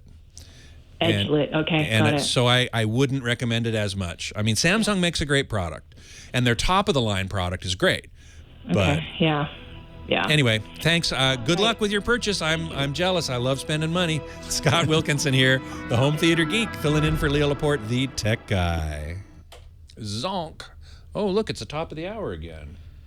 Wow. Can you believe it? We've only got one more hour to go. I know. This just flies on. We need to kick Leo out of the country more often. Heather's nodding her head. Hopefully he's not listening on the beach right now. Oh no, we can't diss Leo. Leo's great. He is my mentor and my hero. I've been listening to Leo since the early 90s. Really? Yeah. And that's why we think he deserves a vacation. Yes. Exactly. Hasn't had a vacation since then. Okay, we got a couple questions in the chat room. Can you give us an in-person description of what glassless 3D is like? Glasses-free 3D, I think, is a better way to put it. Isn't that just regular vision? Oh. Well, yeah. But does it project off the screen plane in a hologram-like thing or what? Have you ever seen the Stream TV Ultra D No, I haven't technology? seen it. It's pretty impressive. It really is. Dolby's working on it. Ultra D and Stream TV Networks is working on it. I've seen the Dolby 3D demo once or twice. I've seen the Stream TV more, and it's really pretty impressive. It certainly has some projection out of the screen plane. It has quite a bit of depth into the screen plane. It looks great, and I love watching 3D without glasses. And it works really well on 4K TVs, which is what it's going to come on when it appears in the retailers. So you're basically cutting the resolution per eye in half, but you've already got 4 times the resolution that you used to with HD. So that means it's going to look quite. I mean, to me, that's the benefit of 4K is to be able to do that. I mean, we've reached the point in our house. We have JVC projector with the active glasses that you feel like you're putting a 5-pound weight on the bridge of your nose. Exactly so. We rarely watch a movie in 3D now. Because it's just too much of a pain. Too much of a pain. The batteries go dead. Now we take the batteries out every time we're done using the glasses, or else they, for whatever reason, they aren't being used, but they drain. Yeah, exactly. It's kind of a pain in the butt, and so people are doing what you're doing, is just sort of saying, never mind. Yeah, I don't need to watch 3D that bad. Well, it's gotten to the point now. Disney doesn't even send out 3D screeners anymore. Really? Yeah. Really? Yeah. They've gotten to the point where they just say, okay, we aren't going to bother. So that tells me the sales aren't very good. Right. Exactly so. Anyway, the other problem with Ultra D, or glasses free 3D, Ultra D in particular, is that everything's in 3D. It's got a special optical filter on the screen, and so either and it converts things that are 2D into 3D. You can turn the 3D effect down to 0. Right. But I suspect, I haven't really done very much of this. My colleague Mark Henninger has done more. The 2D just isn't as good. Yeah. Because it's going through this optical filter. Yeah. I don't know. It comes back. I don't really care if something's in 3D or not. If it's a good movie or TV show or sporting event, it's good in 2D or 3D. If it's bad, I think it's worse in 3D. Good point. Especially when you have heavy glasses. Exactly. Which is why I don't particularly like active glasses either. Going to the movies for 3D is not too bad because they're passive. They're just these simple, very lightweight filter glasses, and they work. Yeah, our local theater uses the Dolby system. The Dolby system is not my favorite. You don't wear glasses. No. Does anybody in your family wear glasses? Okay. Then the Dolby system is probably okay. What I have a problem with the Dolby 3D system is the internal reflections between the inside lens of those glasses and the outside of my glasses. Yeah, they're a little shiny. Yeah. And I end up seeing kind of cloudy stuff in my periphery, which I really don't like at all. Web 6722, are you aware of the screen borders? I don't know what you mean by that. Overscan? Maybe, I don't know. Tell me what you mean. Mr. Mike asks about the Seiki UVision upscaling HDMI cable, which is actually surprisingly good.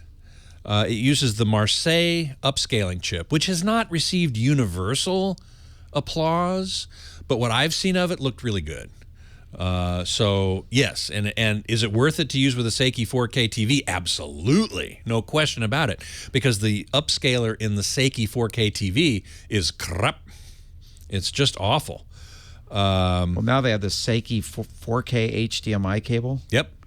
It's an upscaling HDMI cable for $30. Something like that.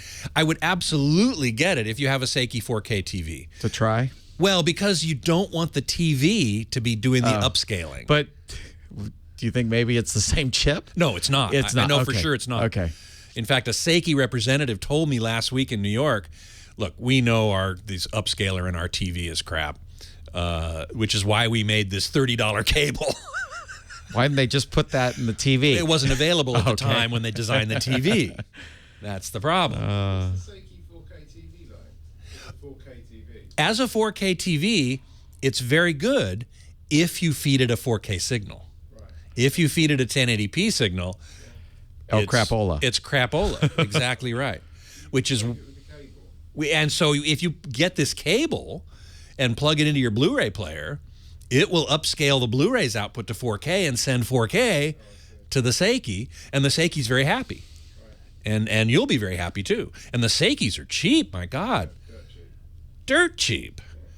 So I think they were very brilliant to come out with this product, this cable, because they knew their internal scaler was terrible. So that solves the problem right there. Just don't use that internal scaler. Free to Fly asks, what do you think of the Klipsch RF32 for $200? I like Klipsch speakers generally. I don't know the RF3 particularly. Do you? What was that? I'm sorry. The Klipsch RF3 Model 2. I haven't heard. You don't know them? Klipsch is famous for horn. Yeah, they're horn-loaded speakers. Well, hey there. How you doing today? Scott Wilkinson here, the home theater geek, filling in for Leo Laporte, the tech guy, taking a well-deserved vacation this 4th of July weekend. And I'm here with David Vaughn, my friend and co-home theater geek. David, did you do anything fun for 4th of July? We hung out around the house and then went and watched fireworks. Ah, very good. Nice and low-key. Low-key. To have a barbecue, anything like that? Barbecued some chicken. Sounds good. Didn't go to a baseball game like Yeah, we went to the baseball game on the 4th of July. Oakland A's and Toronto Blue Jays. They were at zip by the end of the 10th inning, and we said, you know what? We're done. We left. And the A's finally pulled it out with one run at the bottom of the 12th. Yeah, on a misplayed ball to left field. Yeah, it was an error on the part of the Blue Jays. Yeah. So, okay. Anyway, we're not here to talk baseball. We're here to talk about home theater and audio, video, all kinds of cool stuff like that. We only got 1 hour left, so let's get right to the phone, shall we? We've got James in, I'm going to say this right, Hyndman, Pennsylvania. Oh, my God. Looking for a recommendation. Okay, let me just push up the right button here and the right button there. James, hey, you're on with Scott Wilkinson, the home theater geek. Welcome. Hi, Scott. It's great to talk to you. Thank you. Hey, it's interesting that you would mention Onkyo earlier, because that's exactly the issue that I had. Hey, there you go. So I'm actually looking for a replacement. The receiver that I had was a TX NR 808. It was probably, I don't know, maybe 3 years old, something like that. At least, yeah. Something like that. And my speakers they're Polk Audio. It's a 6.1 system. Nice. Those are from probably around, I'm going to say 2002, 2003, but, they still sound fine to me. So Sure. Speakers last a long time. There's generally no reason to replace them unless, you just have the upgrade-itis bug. Unless you have Dolby Atmos coming out. Well, there is that, yes. One other thing with that system or with that receiver was typically, I had to really turn it up to get sufficient volume. So what I was with getting a replacement, and that's obviously my first question is what you would recommend as a replacement. The second thing I was thinking about was, can I add like a secondary amp to that AVR to boost? I guess it'd be the power for the front main speakers, or if there's some other way of doing that, or do I have to get whatever amplifier I get with the AVR? Do I need to buy that initially as part of the whole AVR, or can I add a secondary amp? Well, you typically can add a secondary amp, though it's not as it sounds like you're implying that you could just sort of add an amp onto the receiver's existing amp and get more power that way. You can't do that. Most receivers have what are called pre-outs. That take the preamp output from the receiver and send it to an external amp that you use instead of the receiver's internal amplifiers. Let me ask you this. Do you happen to know what the impedance of those speakers is? I don't off the top of my head. I actually do have the model numbers here, but that probably doesn't help. Well, that might help. Give us the model number. The front and rear center are CS 400Is. Okay. What about the front, right, and left? Those are RT 800i. 800i. Okay. David's going to look those up. And while he does, I'm going to say that I suppose it's possible that those speakers have relatively low impedance, which means they need more power. Okay. And in that case, perhaps the Onkyo is underpowered. And that's another question. Lawn Dog in the chat room is asking, what is the power output of your receiver? You said it was the 808, I think. Yeah, I think that's 120 watts, I believe, per channel. Right, which should be perfectly sufficient. And UJ in the chat room says, I'm quite sure Polks are 8 ohms, so that's not your problem. That refers to the impedance of the speakers. Yeah, and these are 89, efficiency's 89 dB. 89 dB, so that's pretty good. There's nothing wrong with that, and 8 ohm should be working fine. Did you run Odyssey on the 808? I did not. No, I did not initially. I did not. Okay, because that might have had something to do with it as well. Yeah, generally, these aren't real hard speakers to drive. No, it doesn't sound like it. And that should have plenty of power, and it should play, louder than you should possibly listen to. Then you'd be comfortable with by any means. Yeah. As Scott was saying, if you're looking at a receiver, or you could go to separates. You could get an Emotiva or an Outlaw Pre-Pro, and then get an amplifier. An outboard amplifier is going to be stronger than pretty much any amplifier in an AVR, because most of them are only rated at driving 1 or 2 channels at a time. That's right. So your 120, if you're driving 5 channels, is probably more like 70 75, or 80. Yeah. right in that range. Yeah, exactly. So where if you get a 100-watt per channel Outlaw or Emotiva, it's going to drive 100 watts times 5 or 7 channels. Exactly. Okay. Exactly. So that certainly is one excellent way to go. The other is to upgrade your amplifier, although I'm now less convinced that's the right answer, because you should be doing all right. Well, the amplifier is dead, so... Oh, well, you need to replace it anyway, then. I need to replace it anyway, exactly. All right. Well, certainly Marantz, Denon, Pioneer, I think, are all makers of fine AVRs. But I'm, depending on your budget, do you have any concept of a budget?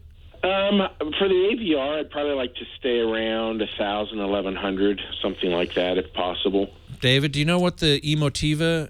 Well, the Emotiva Pre-Pro is under $500, and you can get a 5 or probably 7-channel amp for around $500 from Emotiva. From Emotiva. Yeah, exactly. That might be an excellent way to go, and then you can really impress your friends by, I've got separates. And they have a good return policy as well. And they have a good return. Yes, exactly right. So the Pre-Pro, that would be the receiver itself? Well, in essence, yes. I mean, what we're talking about is separating the preamp and processing capabilities from the amplification capabilities. In a receiver, in an AV receiver, those things are combined into one box. Okay. But we're talking about separating them out into a separate Pre-Pro and a separate power amp. And those two boxes do the same thing as one box of an AV receiver, but it offers some advantage. For example, it isolates the electronics of those two functions, right? The preamp processor and the power amp. When they're combined in one box, you might get some electromagnetic interference or some other little weirdnesses going on that if a good AV receiver won't have because it's well designed, but lesser ones might have some problems. So you separate them out. Another thing you can do then is upgrade the Pre-Pro when new capabilities come available without having to spend money yet again on more amplifiers. You can keep the amp for a long time. And Emotiva is a very excellent budget-conscious brand, shall we say. Well, it's internet direct, so you're not paying the middleman. I'm looking on their website right now. They have a 7-channel amp for $499. Yep. 80 watts per channel, and it's going to deliver 80 or more, actually. That's a true 80 watts, yeah. It's the UPA 700, and then you can get their budget Pre-Pro, which is the UMC 200. I believe is the name of it. Yeah. UMC 200, that's $599 now, so it's a little bit more. It's gone up since I reviewed it 2 years ago. Right. So, but it works real well. It has room correction. Won't offer. They have a dongle that can do streaming, like a Bluetooth streaming, but it's more bare bones, but it sounds excellent. Yeah, and you can always get a Roku or something if you want to do the streaming. Yeah. Hey, good luck to you. Thanks so much for calling. Thank you. All right, it's Scott Wilkinson, the home theater geek, filling in for Leo Laporte, the tech guy. Back after this.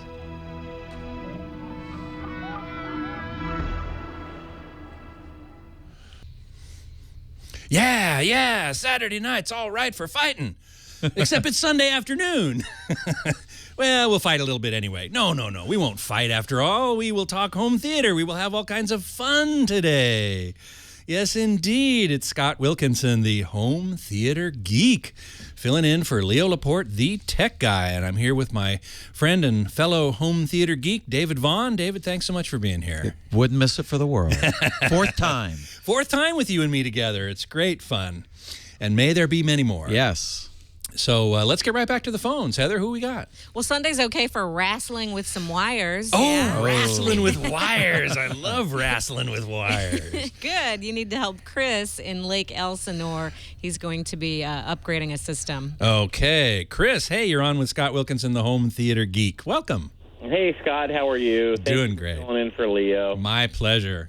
Hey, I've got a question for you. I'm taking basically a theater in the box, 250-watt system that was, it's probably 7 years old now. Mm-hmm. I'm getting ready to upgrade our entire system in the house temporarily. We're moving in 2 years, so I just want to do something to keep us entertained. But the system I'm looking at is going up to 500 watts. And right now I have the whole house. When I remodeled it, I replumbed the whole thing with 14-gauge wire from the output of the receiver to all the 5.1 speakers. Mm-hmm. going from 250 to 500 watts, is that 14-gauge wire going to be strong enough, or am I going to be hurting the amplifier by choking down the size of the pipe? Well, yeah, as I recall, the number of the gauge, as it goes up, the wire diameter goes down? Correct. Right. I have generally recommended 12-gauge. Yeah, but 14's pretty thick. Standard 16. Standard is 16? Standard is 16. Okay. So 14's fine. Okay. All right. Even with that higher amperage. Or I'm assuming the 500 watts, is it a home theater in the box? Yeah, it's home theater in a box. That's 100 watts per Only channel. getting 20.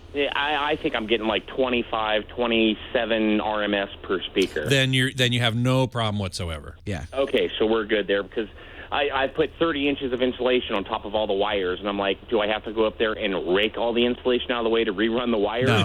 Okay. No, I wouldn't say so. I wouldn't say so. I myself would have chosen 12 gauge, but that's only because I'm, kind of erring on the side of absurdity. But understood. I think the 14 gauge should be just fine. Lawn Dog in the chat room is asking, make sure it's not a Class D amplifier because Class D would have erroneous wattage ratings. Well, we could talk about that. But what is the home theater in a box? Who's it from? It's going to be from RCA. I'm just doing a super basic system. I've got an old rear projection Sony, before Vizio, 56-inch, and we're going to go to a 60-inch Samsung. Okay. With just a Samsung or an RCA 500-watt theater in a box. I just want to replace the speakers and just get us to be entertained again. It's a temporary solution until you move. Exactly. Okay. And the theater in the boxes, the speakers generally, if you can get 5 years out of them, you're doing real well. Yeah, because exactly. a lot of them use paper cones, and they attract dust, and they just get brittle and deteriorate over shrill. time. Yeah. So as a temporary solution, I think it's reasonable. Perfect. Hey, one other quick question. Yeah. When it comes to the TV, my son races motocross, and we do a lot of GoPro footage that we put through the DVD player or through the input. Yeah. We use it as training as he's watching, and he can see he goes into a corner and how he hits the corner and comes back. Wow, you're a real pro there. That's great. Yeah, we're amateurs, but we like to act like we're pros. Okay. When it comes to the TV, standard HD, okay? I'm sorry, say again? A standard HD TV. I mean, do I need to spend an extra couple $1,000s? We just want to be able to see where the corner is and where he's coming into it. Oh, yeah. No. Regular HD TV is totally fine. Okay. You don't need to buy a 4K TV for that. Okay, perfect. I mean, I generally don't recommend buying 4K TVs yet anyway. No, neither do I. Generally speaking. So, and especially for that, no, I wouldn't worry about it at all. Regular HD will be fabulous. Perfect. So we're good with 14 gauge. Yep, I'd say so. Yep. You just saved me about 9 hours worth of work. Yes. Right on, man. Bye-bye. Cool, man. Thanks. All right, Heather, who we got next? JR in Detroit's ready to talk to you. All right, JR. Let me just make sure I get the buttons pushed right. JR, how you doing, man? Real good, Scott. Big fan of yours. Hey, thanks so much. Your co-host today, Dave, I've been reading him for years. Oh, thank you. There you go. Stereophile and a bunch of different magazines. Look, I got a quick question for you. Sure. I think I'm on a real strict budget right now, and I'm putting together a little computer-related game mixing studio. And basically, I'm going to be doing the audio. And I was looking at the JBL LSR 305s or the 308s, and I was wondering if either one of you guys have had any experience with those. And the reason I'm calling you is because I heard you earlier mention that, everything is coming from China. And I'm a big fan of JBL, but these speakers are made in China, so I'm a little leery. Well, just because it's made in China doesn't mean it's no good. I mean, certainly, products coming from anywhere can be made well or poorly, and China is included in that. Tell me the model number of the speakers you're thinking about again. LSR 305 or the 308. Okay. Basically, it's a 5-inch woofer or 8-inch woofer. They're self-powered. Okay. Well, I would definitely get the 8-inch woofer if you could, because that's certainly going to go lower. You're talking about studio monitors really here is what you're talking about, because you're going to be mixing game audio, you said? Yeah. Yeah. So, and you're probably not going to plan on doing a subwoofer? No, I live in an apartment building. You don't want to bug your neighbors, huh? Yeah, it's not a great idea. I can tell what the low frequencies are going to be, but I'm going to also need some kind of a some type of a digital to analog converter, to insert in between these. If you look at them, if you found them on Google, they have either XLR or an unbalanced connection input on the back. Yeah, they've got XLR and TRS balanced. They got 1/4 inch balanced on the back as well. Yeah, 1/4 inch, yeah. And what are you coming out of? You're coming out of your digital audio workstation, a computer? Yeah, it's an Intel-based motherboard, and it has it's a real popular codec. I'm trying to think of it's a chip in there. It's not the best in the world, but it's a real tech. Well, then, yeah, you could use the computer's own DAC, digital to analog converter, or you could buy an external one. DACs are, man, that is a whole area of study all by itself. If I look for a computer DAC, I'd have to do a little research on that. USB DAC review here. Marquardt. Are you on a Mac? You're on a PC, Intel based? PC. Yeah. Yeah. There's just a million of them, and you could spend thousands of dollars, or not. Let's see what the chat room has to say here. If anybody has a Mac. Let's see. Lawn Dog says, aren't those speakers designed more for a band or live band audio? No, I don't think so. No, they're studio monitors. Studio monitor. Yeah, those are a good choice. Let me look up, see if I can find something about DACs, and keep on listening. It's Scott Wilkinson, the home theater geek, filling in for Leo Laporte, the tech guy. Hey, I am totally digging the music that Nathan is coming up with today. We're rocking out here, man. Yeah. Hey, it's Scott Wilkinson here, the home theater geek, filling in for Leo Laporte, the tech guy, who just tweeted out that he's having so much fun, he's going to be gone for a few more days. And who can blame him, really? He'll be back next weekend, I guess. Oh, well.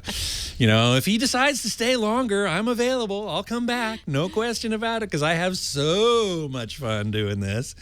And we're coming down. We got the last half hour of the last hour of the show, and I'm just so thrilled to be here with my friend and fellow home theater geek, David Vaughn. You're doing the yeoman service here. You're looking up stuff while we're talking and doing my best. Oh, you're doing great. Fantastic, in fact. We were just talking last segment about DACs, digital to analog converters, and we looked up a few that might be interesting. Audio Engine is certainly one. I'm trying to look at the price here. Let's see. Doesn't really say quite, but probably in the few $100 range. What did we find earlier? Cambridge Audio. Audio had DAC one? Magic. That came from the chat room. So there are a ton of digital to audio converters that our friend who is mixing audio for games can take out of his USB output from the computer into the DAC, and then out of the DAC to the two speakers, which I guess are powered speakers, as I recall. Yeah, they were powered speakers. Yeah, from JBL. And I definitely recommend the 8-inch woofers rather than the 5-inch woofers to get a better bass, particularly if he's not using a subwoofer. His neighbors may disagree. Yeah, well, you just got to be careful there. Okay, let's keep going. Heather Hammond, the phone ranger. We're getting a call from Rhode Island. It's Mark trying to do something nice for the family. Oh, I love doing something nice for the family. That's a really great thing to do. Hey, Mark, welcome. It's Scott Wilkinson, the home theater geek. Hey, Scott. I hope you had a happy 4th. I did. Very happy. And you? Very good. Very good. Excellent. So my mom, she won a TV. She won a TV? Yeah, she does Avon, and they had a contest for the Avon rep. Sure. Well, congratulations to her. So she asked me to hook it all up. As moms are wont to do. One of the things that she has is a wireless headset. Mm-hmm. And my dad has trouble hearing. So what she wants to do is to have the sound still come from the speakers, but also be wireless transmitted to the headset. Right. To enjoy the show too. Sure. But when I plug the jack into the audio part of the TV, it shuts off the speakers on the TV. This is very common. Now, what is the make and model of the TV? Do you know? It's an RCA 46 LED Okay. TV. Well, there may be in the menu system of the TV, there's an audio, a menu system of all TVs has a video submenu and an audio submenu and a couple other things. And the audio submenu may very well have a setting that says if something's plugged into the audio output of the TV, turn off the TV's own internal speakers. Or you may be able to set it to do both. Yeah, I'm not actually plugging it into the digital audio out. I'm actually plugging it into it's like a headphone jack on the TV. The RCA TV actually has a headphone jack? Yes. Wow. I thought those disappeared years ago. It shuts off the speakers. And I did check the menus, and it does have a digital audio out. Yeah. And I'm a little confused with that, too, because it says off, and then I turn it on, and I try to plug it in there, but it doesn't work. Yeah, he's using the headphone. They have a headphone jack on the TV. I'm looking at it right here. That's amazing. I thought those disappeared. Yeah. They did tell me that the only solution that they could come up with, this was at the store that I go to a lot, they said that you might need to get a digital audio converter for the digital audio and plug it into there. Well, yeah, we were just talking about digital to audio converters, digital to analog converters. Let me ask you, the wireless headphones, there should be a base station and then the headphones that rest in the base station, probably charge it, and then you pick up the headphones and you move away and you put them on. But there's still a base station that you have to hook some audio source to, right? Yeah, it has two, a red and a white. A red and a white input. Okay, so those are analog stereo audio inputs. It does not have a digital input? It doesn't. I'm confused. So you're hooking the red and white cables up to the back of the TV, and that's turning off the speakers? I have it hooked up. I have one of those splitters. It's a splitter. It's got a headphone plug on one end, and it splits out to two RCAs on the other end. And I'll bet you that when you plug something into that headphone jack, it does turn off the internal speakers. Yeah, but what he should be doing is instead of using a splitter, go to the back of the TV and hook up the analog red and white. There should be an audio output on the back of the TV. Don't use the headphone jack. Yes, precisely what I was going to say. You beat me to it. Very good. Very good. The thing is that the components that she has a Roku, a VCR, and a DVD player, and it takes up all the jacks on the TV. It takes up all the input jacks. Yeah. What we're talking about is the output jack. On the back of that TV, I would be willing to wager that there is a red and a white RCA audio output. Yeah, there's only when I'm looking at the TV, it has the HDMI's. Yeah. And one red, white, and it's like three of them. Are you, David? Are you seeing the back panel? Well, I'm looking at an RCA TV. I just don't know his model number. Do you remember the exact model number? Yeah, I can get that for you. Okay. Yeah. Because then we can probably look up the back panel and see. It's LED 46C45RQ. Okay, that's the one I'm looking at on BestBuy.com. It says there are analog outputs. Now, the analog output should be on the back of the TV. Yep. You're just going to have to look at those really carefully to see if one of them is an output that you may think is an input. But the specs is showing it. Yeah, what I'm looking at the back of the TV right now, and I have actually the VCR plugging into the TV, and that's going into the bottom three, and then there's two that are exposed that they call it a BP auxiliary, and it's a blue and a red. Oh, sorry, a green, a blue, and a red? No, it's just a blue and a red. Well, there has to be a green one nearby somewhere. It might be on a different row, but that's probably a component input, video component input that you don't really need to worry about. The thing to do is to try.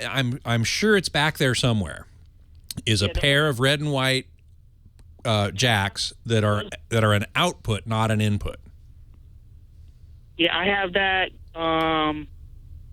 plugged right into the VCR. And the only other component that you can plug into is that digital audio out. And then it has the HDMI, 2 HDMIs, and then a 1 USB port. And then it does have 2 available RC jacks, but there's only 2 of them. And the color on the tips is red and blue.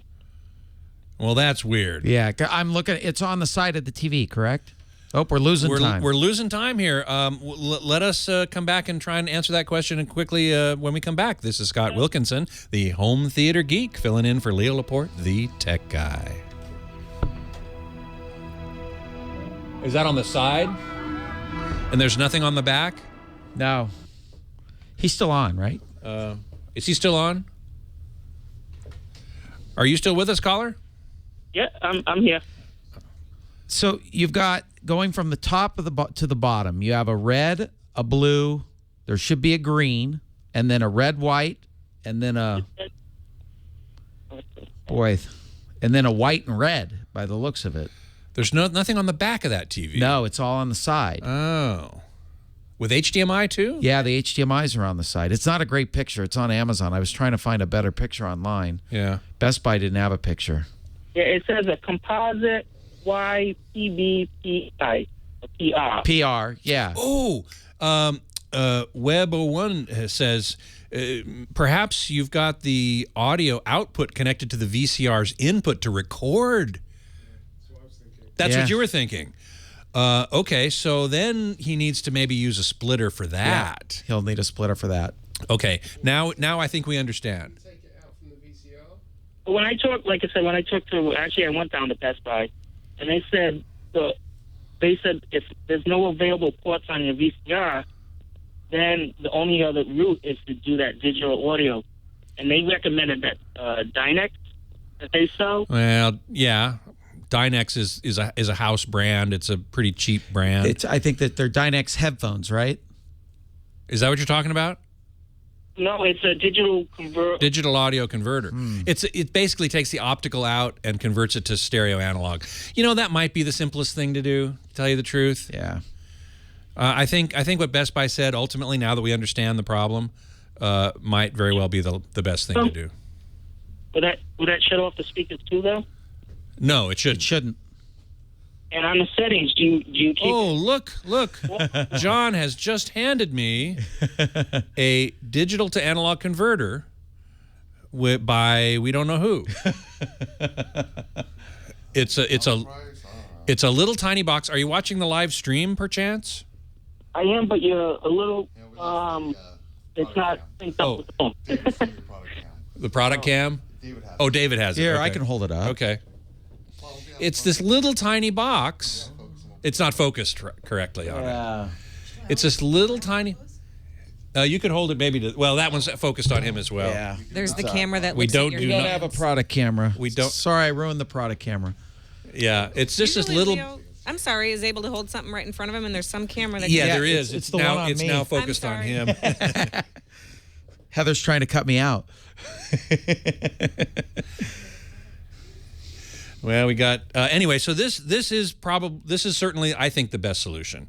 This little box. I think it was like $40. Take the digital audio out from the TV, put it into this thing, and then connect the headphone base station to this. Get rid of the VCR. Well, yeah. John is saying get rid of the VCR, but these are parent types. Sometimes they like to keep their VCRs. What other setting do I put on the menu for the digital out? You should have a setting that says both, basically, Internal speakers and digital audio out. It says off, PCM, or RAW. Raw. I don't know. Try all of them. Try all of them. Best we can do here. Well, I appreciate it. Thank you bet. Thank you. Like the chat room says, they're watching Making TV much too hard. I totally forgot about VCRs having the in and out. Right. I always ran my VCR. I would just run cable right into it. I never used the TV as the interface. Right. Right. Exactly. I would only use the output of the I think VCR. Here we go. Hey, it's Scott Wilkinson, the home theater geek, filling in for Leo Laporte, the tech guy. Joined today by David Vaughn, fellow home theater geek and product reviewer. And man, you've been a great help today. Thank you so much. Thank you for having me, Scott. Oh, it's just a pleasure to have you here. You know, having somebody to bounce stuff off of, it's just great. So it's our last segment of the day. Can you believe it? I just can't believe it. The time goes by so fast. Let's see if we can get another caller or two in here. Heather, what you got? Roger in Torrance. Roger? Also looking for a recommendation. Oh, recommendations are us. Roger, hey, you're on with Scott Wilkinson, the home theater geek. Welcome. Scott, you're awesome. Thank you so much. Let me do this real quick. First of all, the Vizio reference series. When's it coming out? Ooh, you and everybody else in the universe is asking that question. Last I heard, I think it's going to be the end of the year. And the reference series, for those of you who don't know, Vizio announced at CES 4 new lines of TVs, 2 with the same sort of model number structure, the E series and the M series, and 2 new ones, the P series, which is 4K or Ultra HD, and the reference series, which is also 4K. But also has this capability of what's called high dynamic range. And boy, oh boy, when you see high dynamic range on a TV capable of reproducing it, and the content has it encoded within, there's no going back. It just looks fabulous. Okay, great. Now, my other question is, I took your advice, bought a VT60 before. Good for you. But the sound is terrible. What? So I'm looking at sound bars. Oh, the sound of the sound, TV. yeah. Yeah. Okay, that's not surprising. And I looked at Consumer Reports, and the one that you recommended yesterday by Pioneer, Yep. that's their number 33. So let me read you the top 4 and see if you've tested any of those. Okay. The Sonos Play Bar is their number 1. Sonos? Sonos. Oh, Sonos. Yeah. Sonos Play Bar. Okay. Leo has one of those. Yeah. The Samsung HW850. Don't know that one particularly. And the Sony HT-ST7. Yes, that one is very highly regarded. Okay. That one is very highly regarded. So that would be a good one. I don't know. You said this was Consumer Reports? Yes. It's their Summer Electronics Best. Now, one thing about Consumer Reports is that they have a very high value quotient that they use when they review something. So if something sounds 80% as good but is 50% less, it'll be rated higher even though the other thing may have sounded better. So you got to keep that in mind. That's a good point. Now, one final question. If you had unlimited money was no object, 60 to 65-inch TV, because I still have to get one for my living room.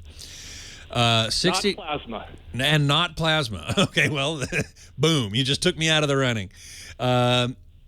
If money really was no object, and it's not going to be a plasma in the 60 to 65-inch range, I would get a Sony. I believe it or not, I would get a 4K TV. It would be a Sony 950 X950B.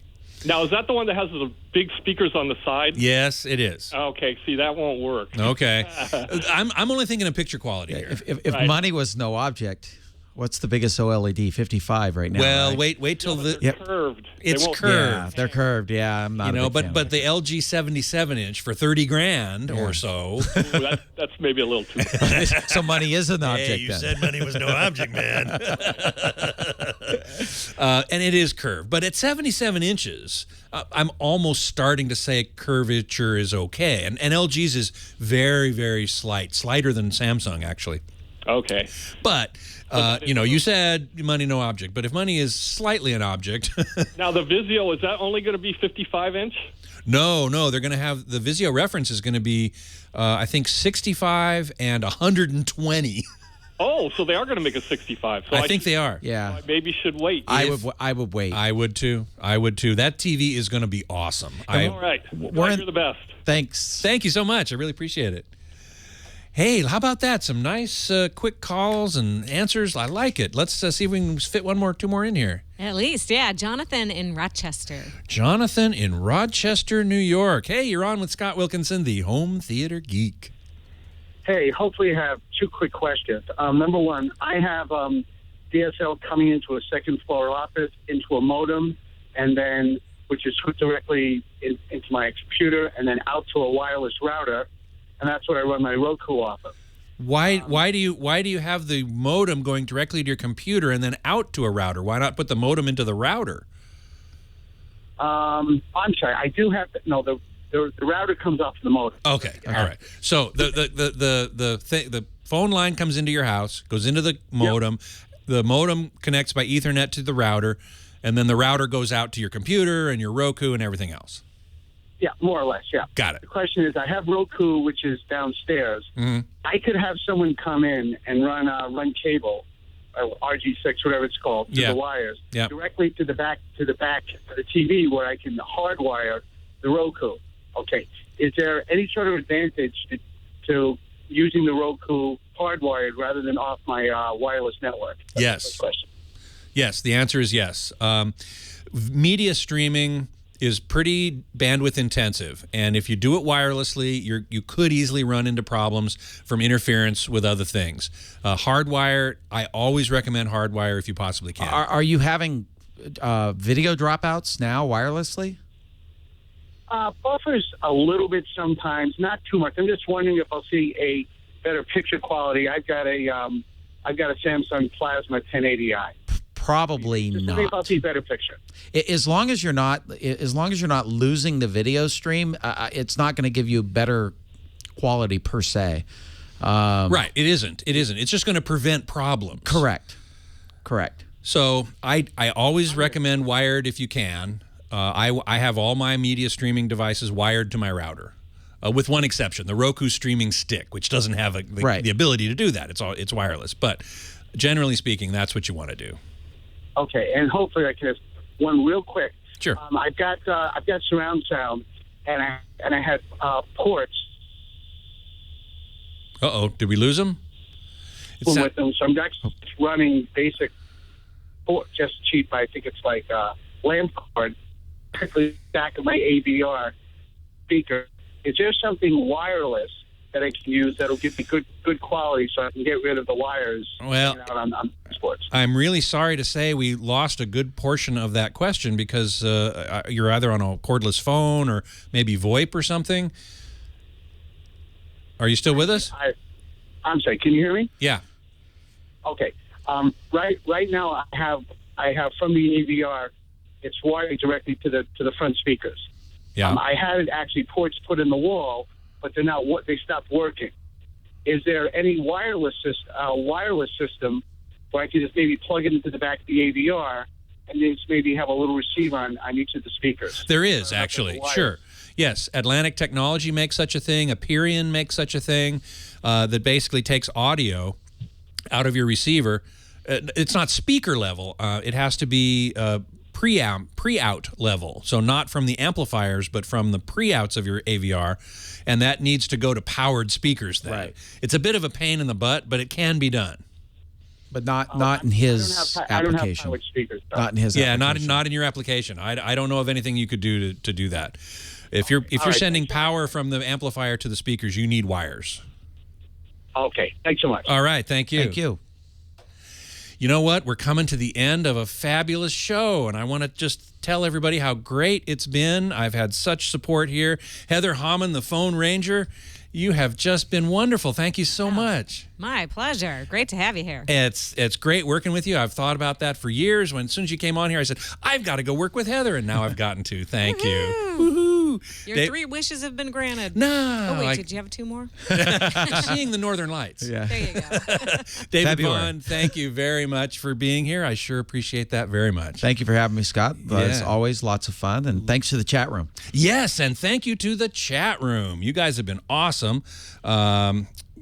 coming up with all kinds of great questions and answers to questions, really. And we've been hanging out here at the in the breaks talking to you guys. And let's see, who else? Oh, John Slanina and Burke McQuinn doing the TD, and Nathan down there choosing all kinds of great music. We're just having a wonderful time here, and I am sad to say it's over. Thanks so much. This is Scott Wilkinson, the home theater geek, filling in for Leo Laporte, the tech guy. Don't forget, geek out. Well, that's it for the Tech Guy Show for today. I'm Leo Laporte. Thank you so much for joining us. Don't forget, the Tech Guy is just the tip of the iceberg. We do nearly 30 shows now on the Twit Netcast Network, and you'll find them all at twit.tv. We talk about Windows on Windows Weekly, Macintosh on Mac Break Weekly, iPad on iPad Today. You get your daily dose of tech news from Tech News Today, and our weekly roundtable show, This Week in Tech. It's all at twit.tv. And I'll be back next time with another great Tech Guy podcast. Thanks for joining me. See you next time.